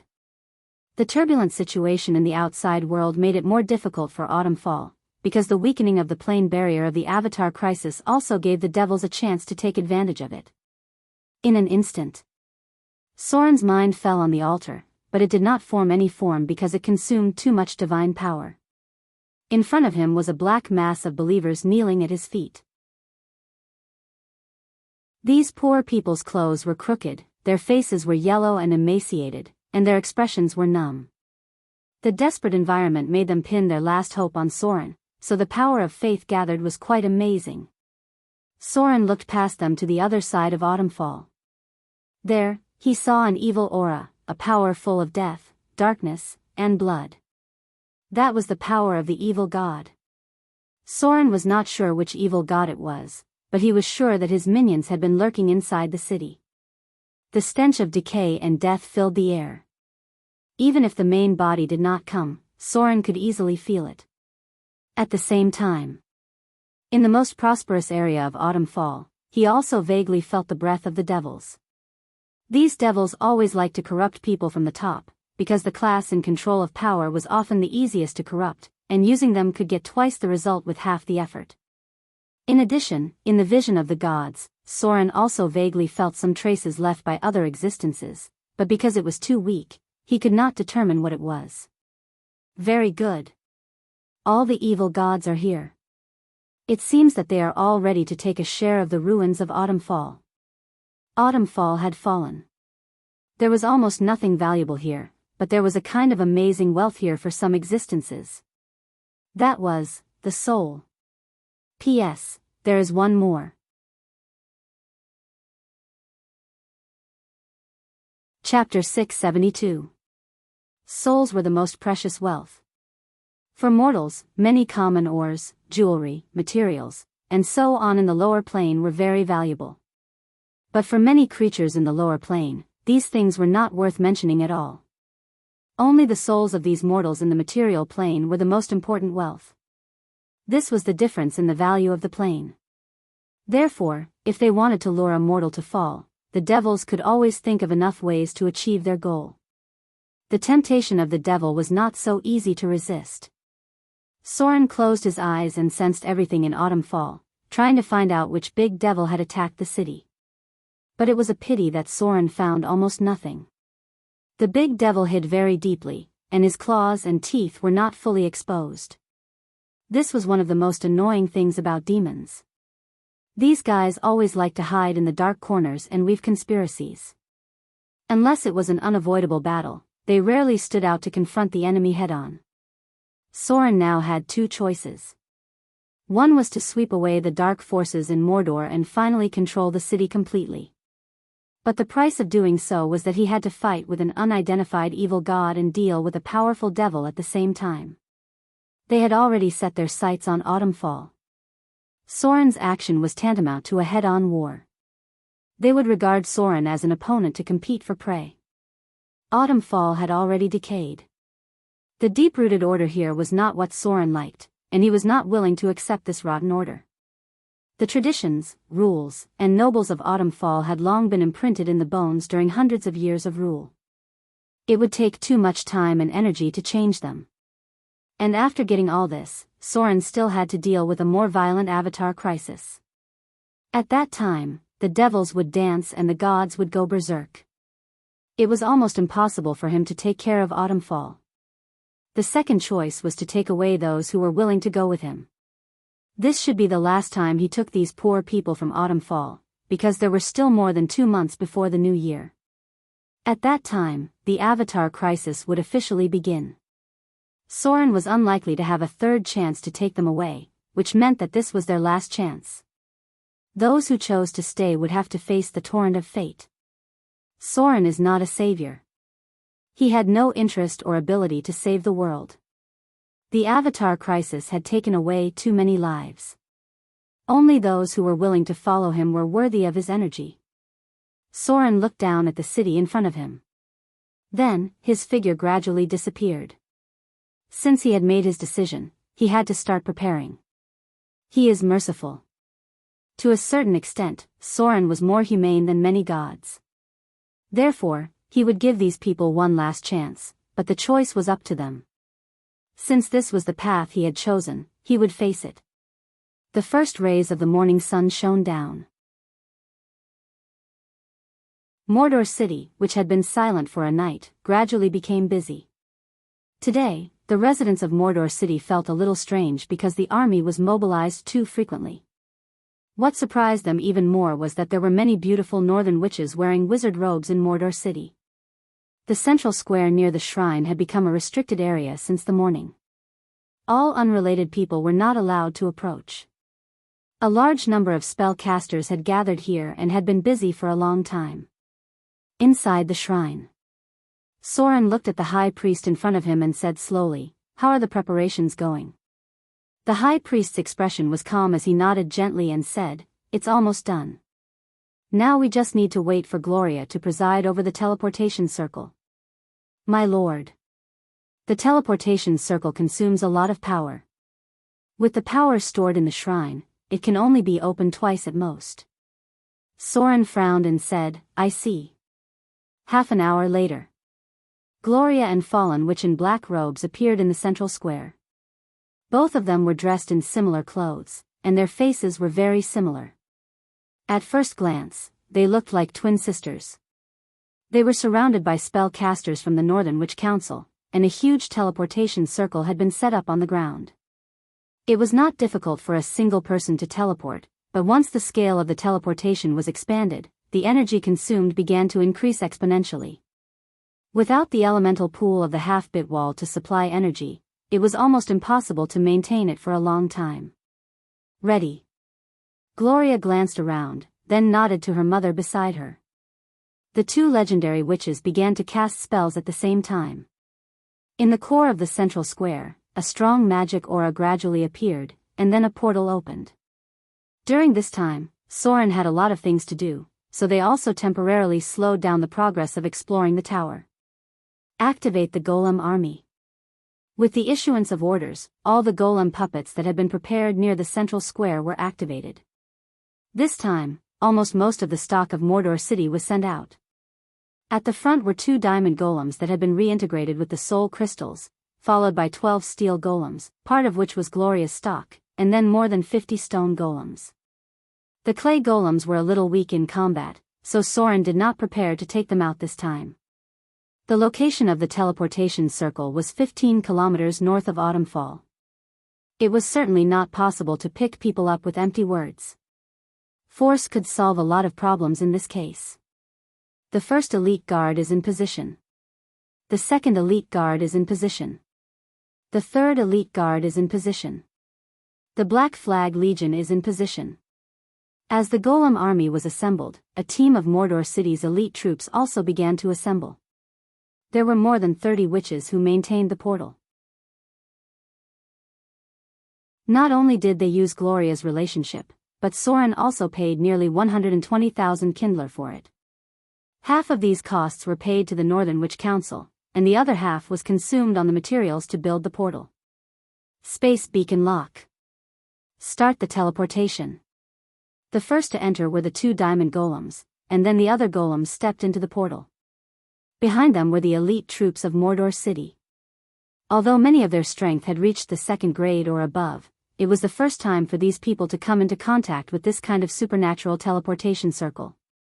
Looking at the entire material plane, at present, only the Northern Witch Council and the Wizard City could perform large-scale teleportation. Soren wanted to do this, but he was afraid that he had to wait for the 2 witches to be stronger. I'll leave it to you for the time being. Soren turned to look at the High Priest and said slowly, I'm afraid there will be a lot of people coming this time. You have to be prepared in advance. The High Priest nodded gently. After Soren said all this, he disappeared and directly entered the portal. North of Autumn Fall. Accompanied by the distortion of space, a portal appeared directly on the plane. Then, golem puppets walked out of the portal one after another, causing the ground to tremble slightly. These golem puppets, which weighed more than half a ton, scared the birds and beasts within a few kilometers into fleeing in all directions. They stayed where they were and waited in formation. Then, a group of fully armed elite troops appeared. The teleportation circle lasted for about 10 minutes. When the portal closed, there were thousands of troops on the plane.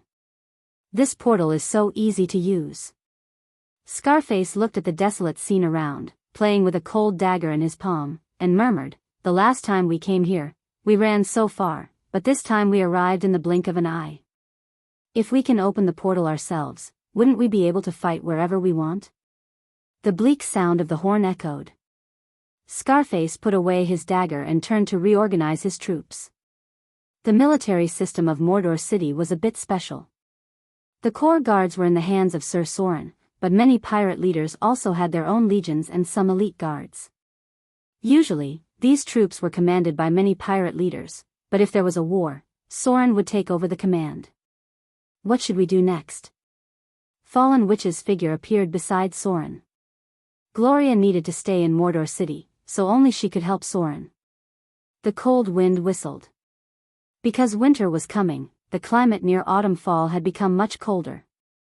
Thousands of troops stood neatly in the cold wind, and everyone quietly waited for Soren's order. The air was filled with an austere chill. Soren glanced at the city in the distance and said lightly, flatten it.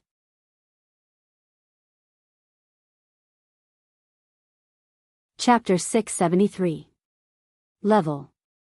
Soren dared to say these 2 words not only because of his own strength, but also because the army of Mordor itself was the top force in the material plane. The strength of his army was all fought all the way. Before Soren became a god, many pirate leaders followed him to fight all over the world. They had experienced countless battles, big and small. Some of the core elite troops could be said to have survived hundreds of battles. Although there were fewer opportunities for these troops to be dispatched now, their strength to eliminate the indigenous people did not fall behind at all. Looking at the entire material plane, it was estimated that only Soren's army had a battle every month, from the beginning of the year to the end of the year. These pirates could not be left idle. These guys liked to make trouble when they were idle. Note, if there was no battle, a group of drunk people in Mordor's tavern would explode more than 10 times. There were too many unruly guys among the pirates. They were honest in front of Soren, but it did not mean that they would be the same in front of others. At present, the army of Mordor was divided into 2 factions. One was the conservative faction, responsible for maintaining the order of Mordor and taking over most of the more stable jobs. The other faction was the militant faction. Compared to this kind of comfortable life, they preferred a novel and exciting adventure life, so these people were either sent to deal with the indigenous people or sent to perform more dangerous tasks in various places. The conservative faction's life would be more comfortable, and the militant faction's rewards would be more abundant, and their status would rise much faster. Note, because of the clergy of rogue, many of Sorin's warriors had part of the profession of rogue. With the gradual improvement of the rules of Mordor, everyone had found the role they should play in this environment. Some people began to settle down and live a more peaceful and busy life, while others were unwilling to be lonely and tried all kinds of adventures. The rules of Mordor would provide them with opportunities. No matter what kind of people they were, they could find a way to rise. The recent rapid rise of Ugly Monkey, Jackdaw, Little White Shark, and other rookies were quite eye-catching. Some of them had even caught up with the old pirate leaders. The Gate of Autumn Fall had appeared in front of them. Sorin's army moved very quickly. Before the enemy could react, they had already approached the city gate. After all, the teleportation location was not far from Autumn Fall. The sudden appearance of the army made the defenders of Loya City panic. The black flags fluttering in the cold wind made people feel depressed. Break the city gate. Sorin's expression was very cold, and his attitude was not very friendly. This was because he did not come here to express goodwill to the aristocratic council.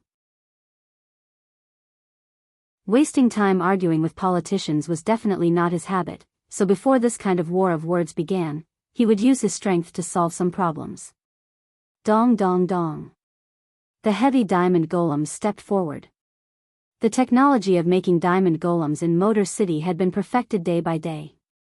If there was enough money and soul crystals, maybe the two legendary witches could make diamond golems close to double digits when the Avatar crisis broke out next year. At that time, they would really have the momentum of a golem army. Rumble. A violent impact sounded, accompanied by a slight tremor of the city wall. A crack appeared on the solid north side of Autumn Fall. The diamond golems were level 21, which belonged to the legendary golems. All of them had more than 35 points of strength. In addition to the advantage of their size, they were more violent than many violent legendary barbarians. Sorin directly ignored the panicked defenders on the gate and ordered the golems to break the gate. The two diamond golems hammered at the gate, which was much better than any siege vehicle. In the blink of an eye, the north gate of Autumn Fall collapsed, and then the elite troops of Motor City raided in. Take the gate. Sorin glanced around coldly. On the other side of the city, there were troops gathering, but he did not care very much. Instead, he calmly said, "Surrender. Don't kill captives. Don't hurt civilians." Scarface. Yes. You take a team to raid the prison and pull out a man named Ryan. Understood. Sir. Yes. You take people to set up a line of defense here. Kill anyone who approaches. Understood. A series of orders were issued. Although Sorin came to pick up the civilians, in order to save time, he directly occupied a quarter of Autumn Fall first. There were still 2 months before the new year. In January next year, the Avatar crisis would break out completely. At that time, the first batch of the demon army that broke through the barrier would come to the material plane. In just 1 month, more than 20 towns were destroyed by the demon army, and millions of people died in the endless war. It also opened a tragic chapter for the beginning of the Avatar crisis. Time was already in the final sprint. If the politicians were to argue with the aristocratic parliament of Autumn Fall, God knows when these guys would allow Sorin to take away these civilians. So Sorin was ready to do all this with a more domineering method. In less than half an hour, the north gate of Autumn Fall had fallen. 1/5 of the city had been occupied by Sorin, and the elite pirates took over the city defense everywhere. Part of the reason was that the army of Mordor was really elite. There were too many grade 2 professions. Another reason was that the civilians here had long been looking forward to the arrival of Sorin, and there were organizations in the city to cooperate with the action. My lord. An old man in a gray robe appeared in front of Sorin. He bowed his head respectfully and said, "The things you ordered have been done." This was the Archbishop of the Half-Elf Church. Not only did he manage Sorin's church, but he was also the Archbishop of the original god of the Half-Elves and Rogues. Now that Sorin had become the god of the Half-Elves, he naturally changed his camp. However, because of the re-establishment of the church, although he retained the position of archbishop, the real power had been transferred to the high priest, Butterfly, and other young priests. Now the old priests were concentrating on training new successors, especially those who were talented, such as Soren's young chosen. Very good. Soren heard the words and nodded slightly, then said, "You are responsible for negotiating with them. Tomorrow we must take these civilians away." As a god, he naturally had his own rules. With the passage of time, Soren gradually began to adapt to the perspective of a god. The Avatar crisis provided him with a buffer, so that he would not directly change from the mentality of a mortal to that of a god. Instead, he would adapt little by little like now. The old man bowed and nodded, understood. "I'll do it now." At this time. On the other side of Autumn Fall, there was a burst of footsteps. It took half an hour to assemble the army. This speed was not fast, but it was not very slow either. It could only be said that the army of Autumn Fall was transitioning to an elite force after the war with the orcs. Formation.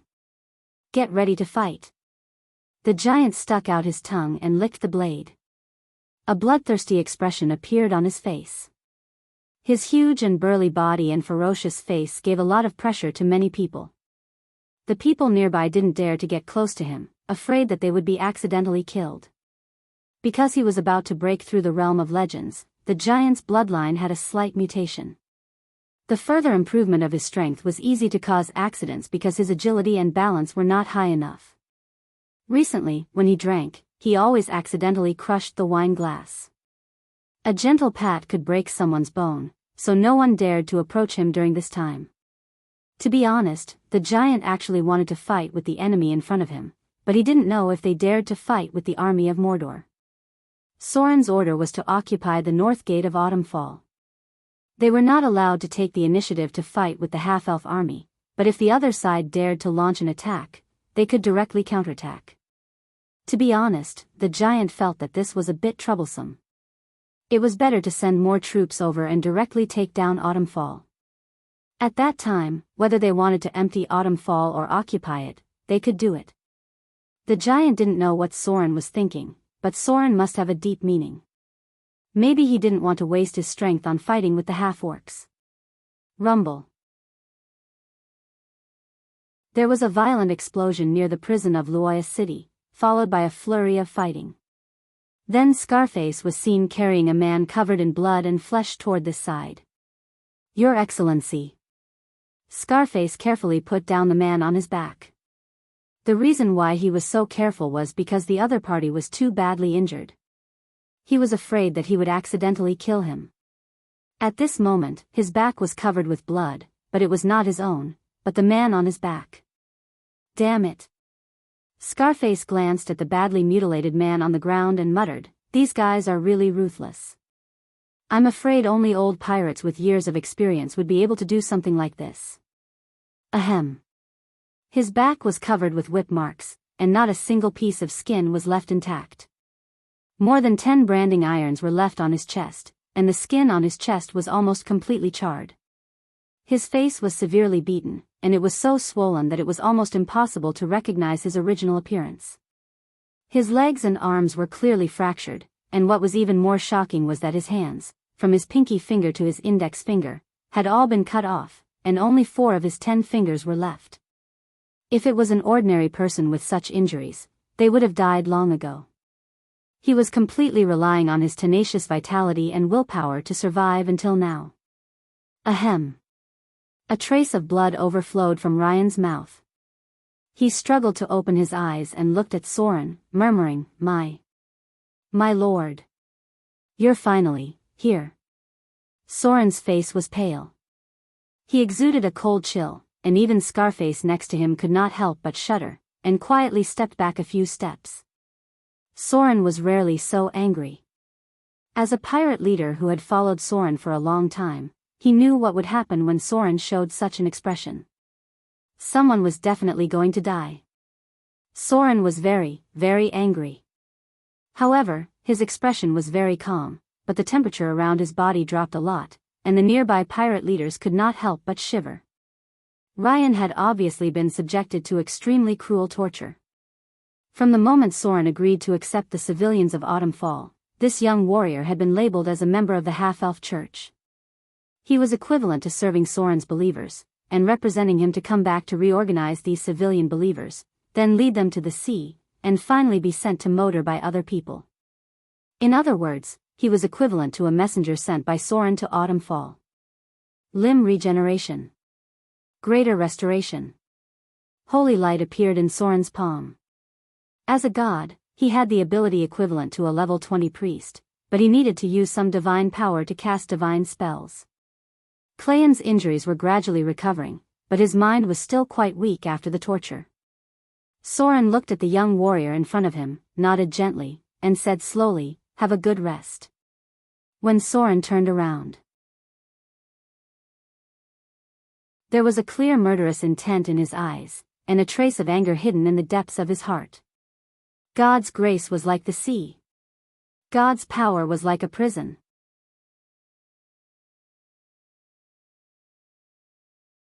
Chapter 674. Ryan was seriously injured.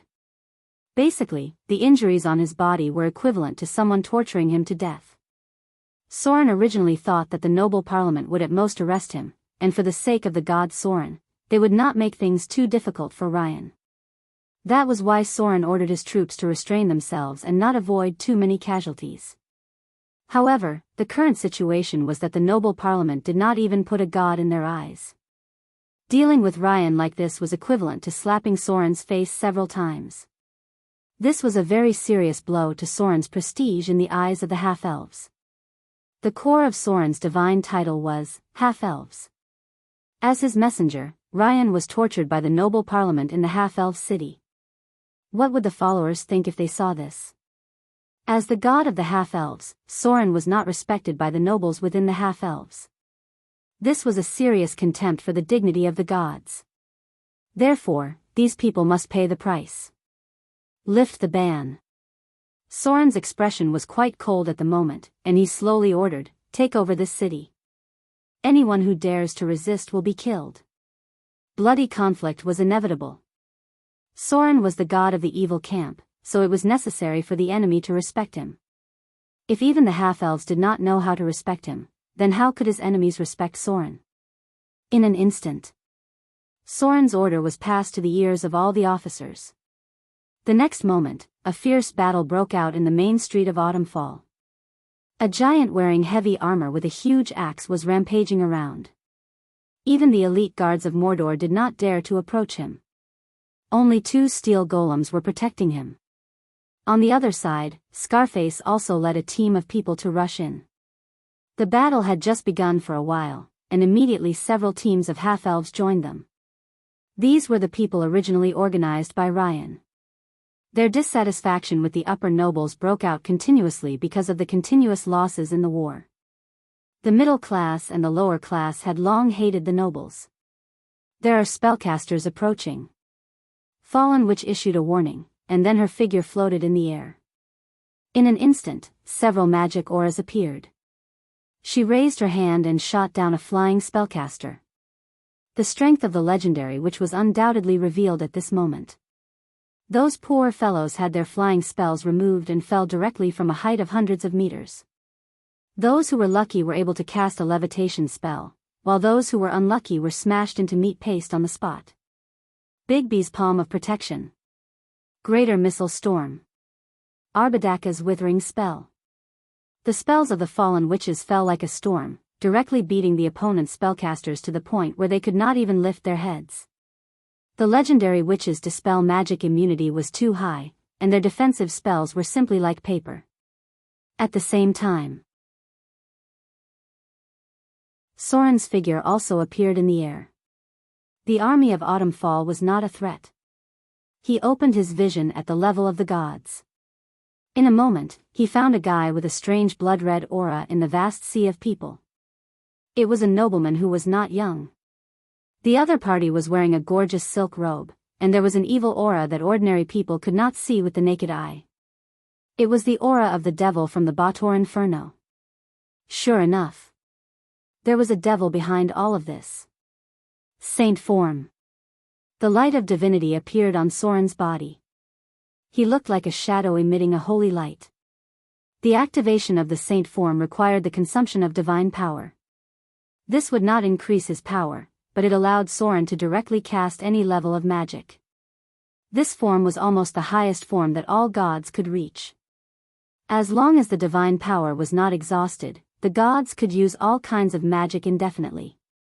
Dimensional lock, level 8 divine spell, divine power transformation. As Soren raised his hand, an invisible energy field covered the space in front of him, directly blocking all teleportation spells.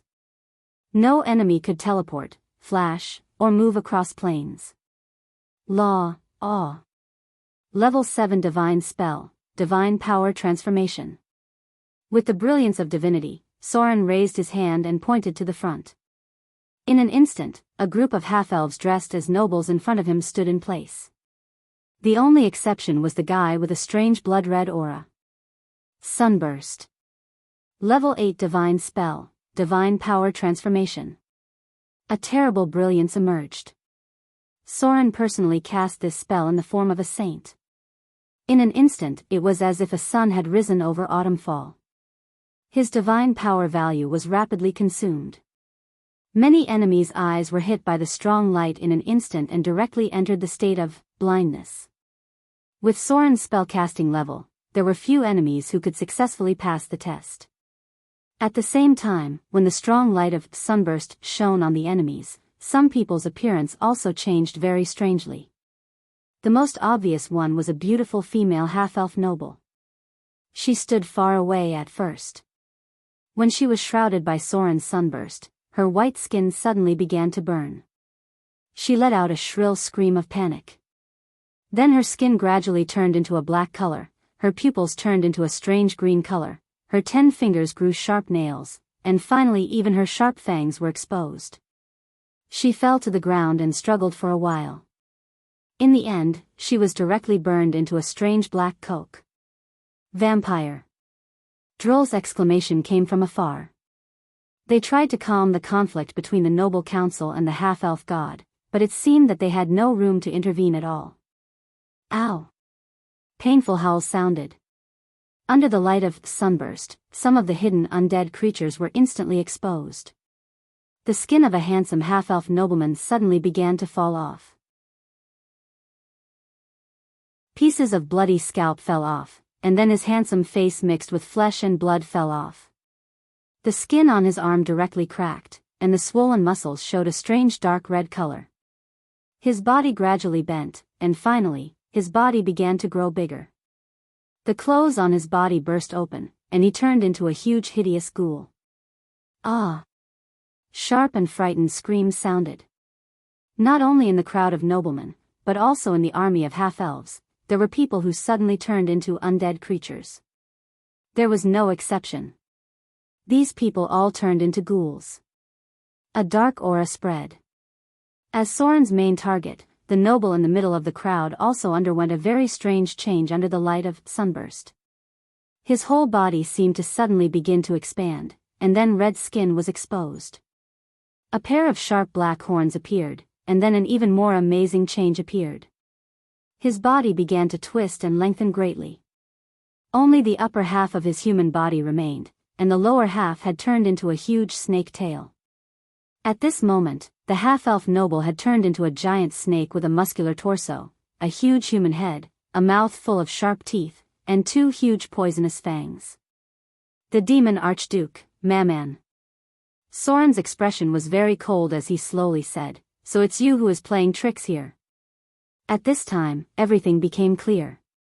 It seemed that the culprit who secretly lurked in Autumn Fall and plotted a terrible conspiracy had appeared. The monster in front of them was not a snake demon from the bottomless abyss, but the demon archduke of the Bator Inferno, Maman. As for the ghoul on the other side, it should be the servant of the ghoul king, Dorison. Damn new god. Accompanied by a poisonous black smoke, a large number of the half-elven nobles around Maman suddenly died. Their souls had gradually been corroded away from their bodies, and then they screamed miserably as they struggled to be sucked into the body of the Archduke in front of them. The Avatar crisis had not yet fully erupted. The Archduke in front of them did not come to the material plane with his body. Instead, he corrupted a half-elven noble from the heart, and then turned his body into his own host. It was a method similar to the gods' creation of avatars. The lord of the third layer of the Bator Inferno. The demon Archduke, Mammon. An ambitious schemer, the embodiment of selfishness, greed, and lust. His palace was located in the sinking city of Minoros on the third layer of the Bator Inferno. Some people said that this magnificent building was more like a mausoleum. In the past, Mammon's true form had been a bloated pit fiend. However, this archdevil had been punished by the Lord of Hell, Asmodeus, during the Great Reckoning, and had ended up in this form. Because of his betrayal, the Archduke's situation in the Bator Inferno was quite awkward. The other lords were unwilling to believe him, and although the Lord of Hell, Asmodeus, retained his status as a lord, he also gave him enough punishment and warning. Black smoke filled the air. The figure of the Archduke Mammon distorted, and a raging fire appeared. He actually turned around and wanted to use the fire to escape. You still want to leave? A trace of cold killing intent appeared in Soren's eyes, and his figure disappeared in an instant. Then, a divine radiance appeared, and he shouted in a low voice, "Stay." This was the material plane. After entering the material plane, the Archduke's suppression was similar to that of the gods. They could not bring out the power of the plane given by the Bator Inferno. The avatar of the Archduke was basically as strong as the avatar of a god. Soren's true form was now in the material plane, and it could be said that he had a 70% chance of winning against the avatar of the Archduke. How could he let the mastermind escape just like that? Moreover, the Archdukes of the Bator Inferno were famous for their high divinity, but it could also be said that their divinity was higher than many demon lords of similar strength. The avatar of the Archduke in front of him had inherited a part of his soul. Killing him was like killing an avatar of a god to Soren, and would definitely bring him great rewards.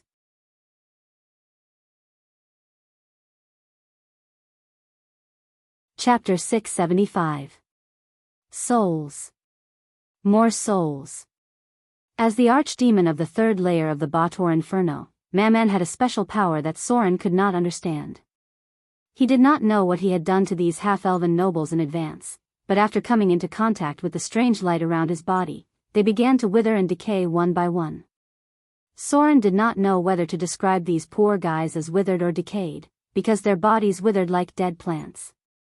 Then, confused souls emerged one by one, like seeds of light suddenly appeared on their souls, and finally all the souls were absorbed into the body of the archdemon, Mammon. The souls are enough. The archdemon, Mammon, did not know how many souls he had taken away, but he knew that there were not many living people around him. The archdemon in front of him turned around and looked at Soren with hatred, and said with hatred, "Goodbye. Damn new god. I'll come back to you one day." Soren's appearance had undoubtedly completely ruined his plan. It was more difficult for the devil's incarnation to come to the material plane than the gods, and the price and risk were equally great. Mammon's purpose was to enjoy a feast in the ruins of the city of Autumn Fall, perfectly harvest a large number of souls, and then return to the Bator Inferno. But now, Soren's appearance had ruined his plan. The high-grade archdemon always tried to avoid fighting as much as possible, especially this kind of battle where he did not have much of an advantage. Crafty realm. A cloud of black smoke filled the air, and the archdemon's body suddenly disappeared in the raging fire. Even Soren could not sense his position, and he did not know whether he had directly left the material plane or returned to the Bator Inferno. There's no need to wait for the next time. Soren's pupils flashed with the light of divinity, and in an instant, he relocked the position of the target and said in a deep voice, "If you want to deal with me, now is the time." Tracking, clergy. Conventional means could not find the trace of the archdemon, Mammon, and the divine perception did not find anything, but Soren had another way, and that was his new clergy, tracking. How is this possible? A horrified scream echoed in the void. Then, a hazy figure appeared in front of Soren. It turned out that the demon lord didn't leave. He only relied on crafty approach and soul to teleport himself to the space between the spiritual realm and the material realm. In other words, it was a crack in the underworld. Archdevils often dealt with the Grim Reaper, so it was not surprising that they had some soul-level abilities. Maman's twisted body appeared again. She said angrily, "How could you have discovered me? Damn it." Clang. Soren did not answer such a boring question. As a god who had mastered the tracking, divine domain, it was almost impossible for anyone to escape from him. Shadow, territory. Evil aura. Slaughter transformation. Greater haste. Dimensional lock, divine power transformation. Divine shock wave, single target. Order, awe. Facing an enemy like Mammon, even Soren didn't dare to be careless. High-level demons always had some special abilities. They were much better than demons when it came to the study of souls. Therefore, Soren went all out as soon as he attacked. He almost instantly activated most of his abilities, and at the same time, sealed the surrounding space. The strength of the Archdevil's avatar was certainly not as strong as Soren, but he had to prevent it from escaping again. Clang. Clang. Clang. Soren attacked like a storm. The Archdevil in front of him could only block and dodge. The avatar had at most 70% of the strength of the body, and it had to be made by oneself. The Archdevil in front of him was certainly not an avatar made by himself, but a form directly transformed after eroding the soul of a mortal. In this case, the strength of the avatar depended on the strength of the host. If a legendary host was eroded, the strength of the Archdevil could reach about 80%. However, if the host's strength was not in the realm of legends, then they could only have about 50% of their strength at most. There were not many legendary professions in the city of Autumn Fall, and the noble class was generally not very strong because of their rotten life. The Archdevil in front of him, Mammon, retained at most 60% of his attributes. Ah! A shrill scream sounded. Soren's curved sword directly pierced the Archdevil's abdomen, and directly cut off one of his arms. The battle had been decided. The Archdevil, who only had one arm left, could not be Soren's opponent. He could only stare at him with resentful eyes and curse, "You will pay for everything today." Puff! Blood gushed out from the wound. The Archdevil's head was directly cut off by Soren. With the death of his body, a wave of souls rushed out crazily. At the same time, the Archdevil's shadow appeared, full of malice and resentment, and then tried to leave the material plane. No, no, no. How is this possible? How can this be? The death of the body exposed the essence of the soul. The first to appear was a part of the Archdevil's soul, which was also the foundation of the incarnation. Just like the demon Sauron's death caused the strength of Soren's body to decrease, all the incarnations extracted a part of the soul energy of the body. The second soul was the original consciousness of the body. It had been completely eroded and twisted into a demon-like form. As long as a little power of the Bator Inferno was extracted, this soul could be shaped into an intermediate demon. It had to be admitted that although the noble class was corrupted, their experience and education were enough to make their souls better. Of course, this was for the demons. If it was the soul receiver in the heavenly mountain, he would certainly not like these cunning souls. A large number of wailing souls appeared. These were the wealth that the Archdevil, Mammon, wanted to take away. The souls of the noble class were very consistent with the standards of the demons, because many of the nobles were in the lawful evil camp. They were very good at playing tricks when they were alive. After death, their souls only needed a little manipulation to create a group of excellent intermediate demons. 3 souls rushed out crazily. Soren's target was naturally the soul of the Archdevil, Mammon. The soul energy collected from killing the target was only a small part of it, which gave Soren less than 8,000 slaughter EXP. This meant that he only killed the body of the Archdevil. The real incarnation was on the soul level. If he did not kill this part of the soul, he could find a new body at any time. Slaughter, domain. Blasphemy. Soul summoning, divine power transformation. Soren now had two choices. The first choice was to kill a part of the Archdevil's soul with an energy attack, and then absorb the soul energy to gain Slaughter EXP. The second option was to use a soul-type spell to seal the Archdevil's soul and seal it in a gemstone. Soren chose the second choice. No. With an extremely painful scream, the soul of the Archdevil, Mammon, was twisted and injected into the gem in Soren's hand by the soul summoning. The huge soul energy directly transformed the gem, and at the same time, the divinity contained in the soul gave it a special brilliance. Soul summoning, divine power transformation. Soren began to use the soul summoning for the second time, collecting all the souls around and then injecting them into the gem. Killing the incarnation of the Archdevil gave him an opportunity. An opportunity to not consume his own divinity, and at the same time, he could make a divine artifact. First of all, most of the divine artifacts had camp requirements. Soren's camp was lawful evil, and almost all the archdevils were in the lawful evil camp. Second, divine artifacts must be injected with divinity. Soren's divinity was very precious. It was a very extravagant thing to inject the divinity he absorbed into the divine artifact, especially now that his divinity had just reached a new level. The soul of the Archdevil, Mammon, contained divinity. After using the soul summoning to extract all of it, the innate conditions for making a divine artifact were almost completely met. Make a magic weapon. The strange stone from the bottomless abyss appeared in Soren's palm. With the crazy consumption of his divine power, he directly took advantage of the moment when the enemy's soul was at its strongest to forcibly erase the consciousness of the Archdevil, Mammon's soul. Then he injected it into the legendary curved sword in his hand. The divine power burned into a blazing flame and began to integrate all of it into it. Making a divine artifact was quite a complicated thing. What Soren had to do now was to seize the opportunity to complete the embryo of a divine artifact. The core part of the embryo was divinity. When the incarnation of the Archdevil had just died, it was full of resentment and malice. It was enough to be an excellent nourishment. A dazzling light of divinity emerged. As the soul fragments and divine power of the Archdevil were forcibly injected into the legendary curved sword by Soren, the light of the weapon became completely different. Item type, unnamed, +2, item grade, grade 2 divine artifact, item description, this was once a weapon with a legendary history. Its former owner once brought it into the abyss of hell. Its blade was stained with the blood of demons and devils.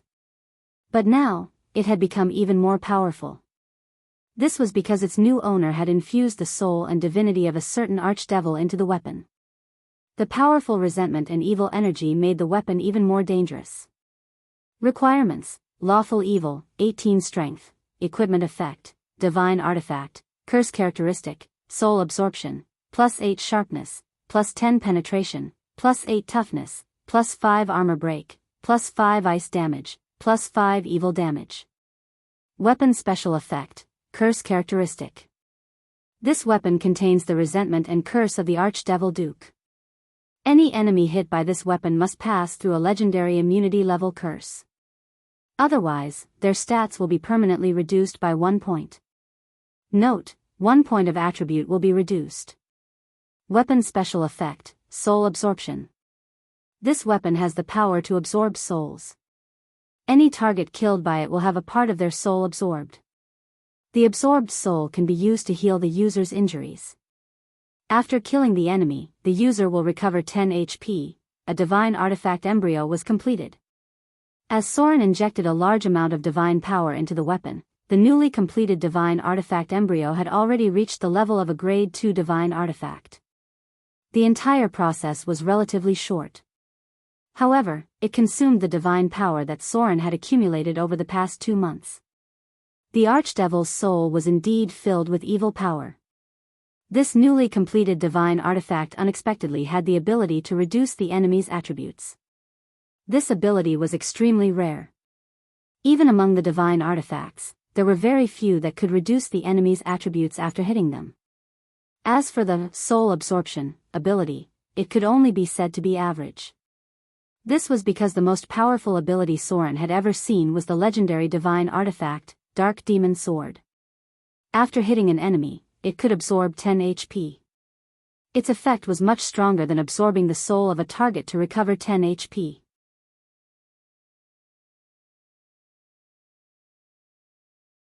Chapter 676. Finally, he had a divine artifact of his own. At this moment, Soren had an urge to cry.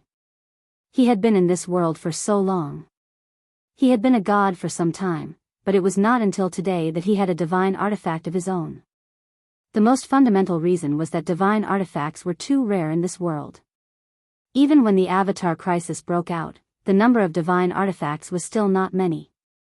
Icing Death was infused with a part of the Archdevil's soul and divinity. The foundation of the divine artifact had been completed. Now what Soren had to do was to infuse it with a part of the power of the law.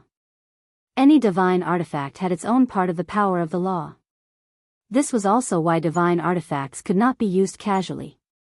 Even legendary items may have camp requirements and profession requirements. Soren now had two choices.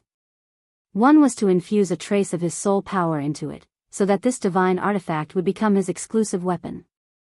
Even if others held it, they would not be able to exert its power. The material plane's warlock families had such a divine tool. The most representative one was a ring. Because the name was too long, it wasn't mentioned. Its effect was that only the direct descendants of the family's bloodline could use it. Of course, if you had a special ability like omnipotent hands, you could also use it. The second choice was to infuse Soren's own power of the law, which was the evolution of his divine power. This method was more common. Take the Ring of Reinhardt, the demigod vampire, for example. Apart from himself, other vampires could also use the artifact ring.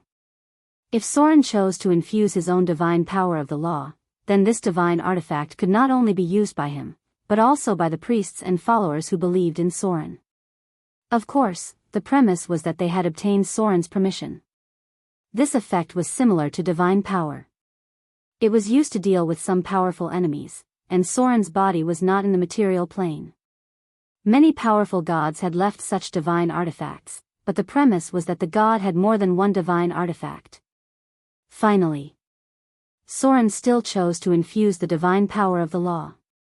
This would take some time after returning to Motor City. When the divine power was infused, the power of this weapon would be even more powerful. After all, it was impossible for a divine weapon to only have one or two weapon characteristics. Note, if Soren chooses this option, he can infuse his divine power into the weapon when necessary, and then allow a devout believer to temporarily obtain a portion of his power to fight. In the end, that was the name of the weapon. Since it had already been upgraded to a divine artifact, he naturally had to consider changing its name. Coming up with a name was too troublesome. Soren didn't have a good choice for the time being. He could only look at the weapon's characteristics in the future. If he couldn't think of anything, then he would continue to call it Icing Death. After all, the name was just a code name. Meanwhile, on the third level of the Bator Inferno, inside a huge and magnificent palace, a furious and terrified roar suddenly rang out. How is this possible? My power. Damn it. He actually stole my power. A terrible breath filled the air, causing the entire palace to tremble slightly. However, this voice didn't spread out, but only echoed inside the palace. This was because the Archdevil couldn't let others know that his power had been weakened. Although he was extremely angry, he didn't lose his mind, especially when he had many competitors and potential enemies. The incarnation represented a part of the soul. If Soren's demon incarnation died, it was possible to permanently reduce a part of his attributes. Similarly, if the incarnation of the Archdevil died completely, he would lose a part of his attributes and power. This ratio was about 1 in 12. After a long time, the angry Archdevil finally calmed down. His snake-like body circled on the throne and began to think about his next plan. The lost power would not come back. He was not a stupid demon lord. Since he had lost a part of his power, as a devil, he must find a way to restore or take away the power of others. With the arrival of the Avatar crisis, the attention of many archdevils had shifted to other planes. The intensity of the internal strife had temporarily decreased by several degrees, so no one would notice that he had become weak in a short time. Master. At this moment, a coquettish demon appeared outside the palace. They were a species similar to succubus, but they belonged to the Bator Inferno camp and had a part of the blood of fallen angels. These beautiful females were all demons. Mortals who fell into their hands would end up miserable. Not only would their bodies be completely drained, even their souls couldn't escape the fate of depravity. What was more terrifying was that the mortals killed by the demons were too addicted to lust, and their intelligence would be easily affected. If their willpower wasn't enough, they would easily become the lowest level of demons after depravity. The archdevil, Mammon, was the incarnation of greed and lust. There were a large number of demons in his palace. At this moment, the one who appeared was his head maid. This female demon bent down slightly, revealing her towering peaks, and said in a charming voice, "The Hellpemer wants to visit you."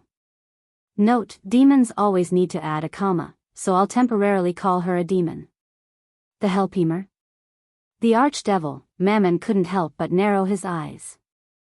He didn't care much about this Hellpemer because his strength wasn't ranked in the Bator Inferno at all. However, he couldn't ignore this person because he was the supreme ruler of the Bator Inferno and a follower of the Lord of Hell, Asmodeus. To a certain extent, the Hellpemer's position in the Bator Inferno was not inferior to some low-level demon lords. Mammon straightened his snake-like body. He hated his current body because it wasn't as strong as the original Inferno demon. However, he didn't dare to show all this because this was Asmodeus' punishment for him. After pondering for a moment, he said slowly, "Let him in." Soon, the figure of the Hellpemer appeared outside the palace. Behind him was a beautiful fallen angel with a demonic aura.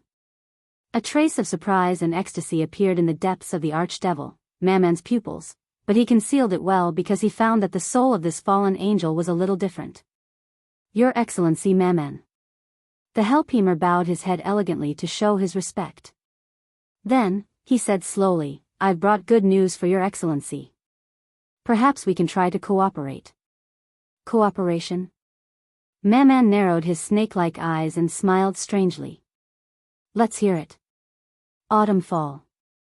As the archdevil's incarnation was pulled out by Soren, the scales of victory had completely tilted to Soren's side. The next battle was almost no difficulty, but the ghouls hiding in the sewers were a little troublesome. The servants of the Ghoul King were lurking under the city, and it was very troublesome to completely clean them up. It was common knowledge that the undead were always easy to create and resurrect. Completely purifying them would take too much time and cost. In the evening, Autumn Fall had completely changed its owner. The noble council that was tempted by the demons suddenly became the target of everyone. Even some nobles with good moral conduct became the target of suspicion. People thought that they might have made deals with the demons. There were some riots among the angry people. Their accumulated resentment broke out, and some even tried to attack the members of the noble council. However, these people were soon brutally suppressed by Soren's elite army. The remaining members of the noble council became the targets of Soren's protection. Because he absolutely would not allow this kind of behavior that was close to rioting. Blood and fire. Under the swift and cruel suppression, a small number of rioting civilians and a small number of soldiers were quickly slaughtered by the elite army. The people who had calmed down began to feel afraid and learned what was meant by obedience. They also understood that Soren was not a savior like the Virgin Mary. He was a ruler with an iron fist. Perhaps in the past, they would have rejected such an iron fist dictatorship. But now, they were just weak lambs. They needed the strong to protect their own safety. Any anger, any resentment, any suffering should not evolve into chaotic violence. This was Soren's order. Therefore, after thousands of heads fell to the ground in a row, Autumn Fall restored order and peace at an amazing speed when night came. Starting tomorrow, they would prepare to move the population. Soren incorporated part of the Autumn Fall army and took over the defense of the entire city. The droll were silent. The lurking of the demon archduke represented their dereliction of duty and proved their incompetence. They did not even notice such a serious corruption. This severely weakened the power of the droll order. Soren did not want to waste time, because his time was too tight. There were only 2 months before the new year. After more than 60 days, Soren would have to consider dealing with the first batch of enemies across the plain. The plane's barrier had completely failed because of the energy storm. The existence of a large number of space cracks caused creatures from other planes to appear in the material plane at any time due to some accidents. A simple analogy was that when a demon in the bottomless abyss was wandering, it may suddenly encounter a space crack and then appear in the material plane or the elemental plane in the blink of an eye. The city of Moder was also within the range of the impact. In Soren's memory, there had been a demon army and senior demons in the Amazon Islands, although these enemies were defeated by the powerful Amazonian female warriors. But this also meant that the outer islands, which were very close to the Amazon Islands, would also become a disaster. Population transfer. This should be the last time Soren transferred the population of Autumnfall. Those who were willing to go with him would find a way to send them to the outer islands. Those who did not want to go could stay in Autumnfall or go to the Elven Kingdom. The Avatar crisis had broken out. The orcs were no longer a threat. The arrival of winter slowed down their pace of attack, and before the ice and snow melted in spring, Eugene should have a headache on how to deal with the sudden arrival of the demons. The terrible era of turmoil had come. In the end, Sauron could only give them one sentence: good luck.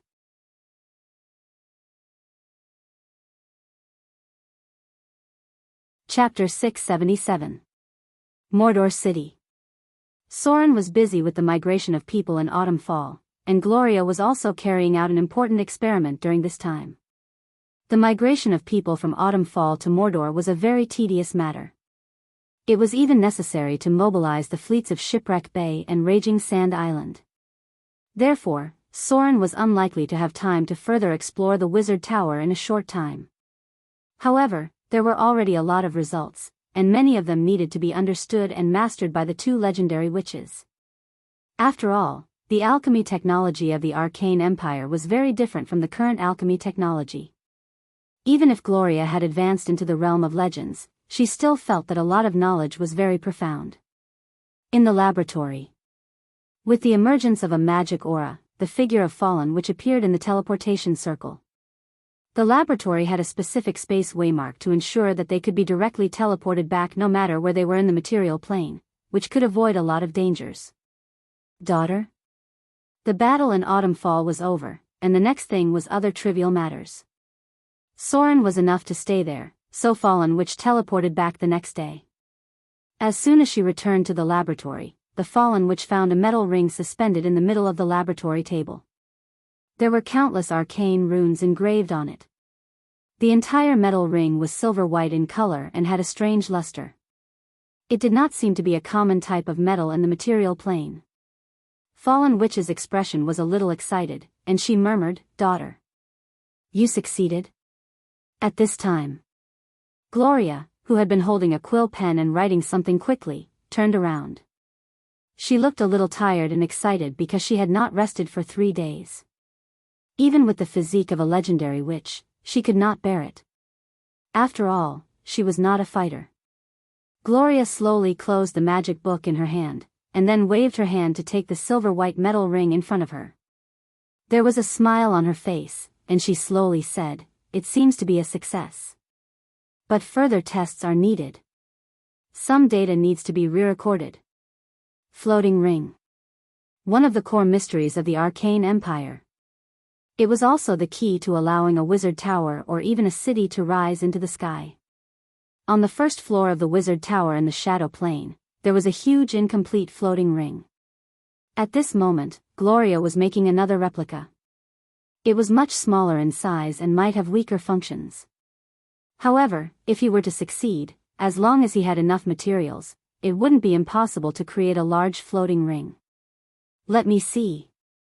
The Fallen Witch quickly walked over. For every magus, the thought of having their tower rise into the sky was a very tempting thing. She carefully observed the floating ring in front of her.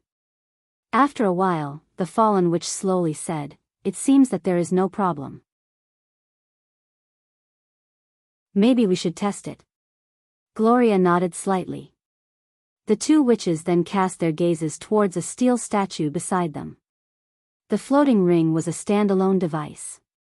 Its function was to make anything float. As the core part of the floating city, its most important function was to be able to float multiple objects. The weight of a wizard tower was difficult to calculate, and the weight of a city was even more difficult to estimate. The steel statue in front of them weighed about a ton. This was an experimental assistant golem, so it would be heavier than other golems. It should be the best to use it to test the effects of the floating ring. The two legendary witches acted at the same time. Soon, the floating ring was placed on the body of the steel golem. Gloria and the fallen witch looked at each other and began to inject magic power at the same time. With the appearance of a faint aura, the steel golem that weighed about a ton gradually floated up. Up and down. Down and up. The two witches quickly understood the operation of the floating ring. Gloria stopped the spell control and took out a magic book to record. A small floating ring can withstand a weight of about 1 to 3 tons. If you want to make a wizard tower float, you will need at least a large floating ring. If you want to build a floating city, you may need to complete a rather complicated structural diagram. Experiment successful. The first part of the floating ring's data is archived. The steel statue slowly landed. Fallen Witch reached out and removed the floating ring, then carefully put it back on the test bench. The process of making a floating ring was not very difficult, but the metal was quite rare. It was not an ordinary metal, but some kind of alchemy alloy researched during the Arcane Empire. If they had enough of this material, perhaps they could try to make a medium-sized floating ring for testing. The two major cores of a floating city, one was the energy system, and the other was the floating ring. Only sufficient energy could maintain the normal operation of the floating ring.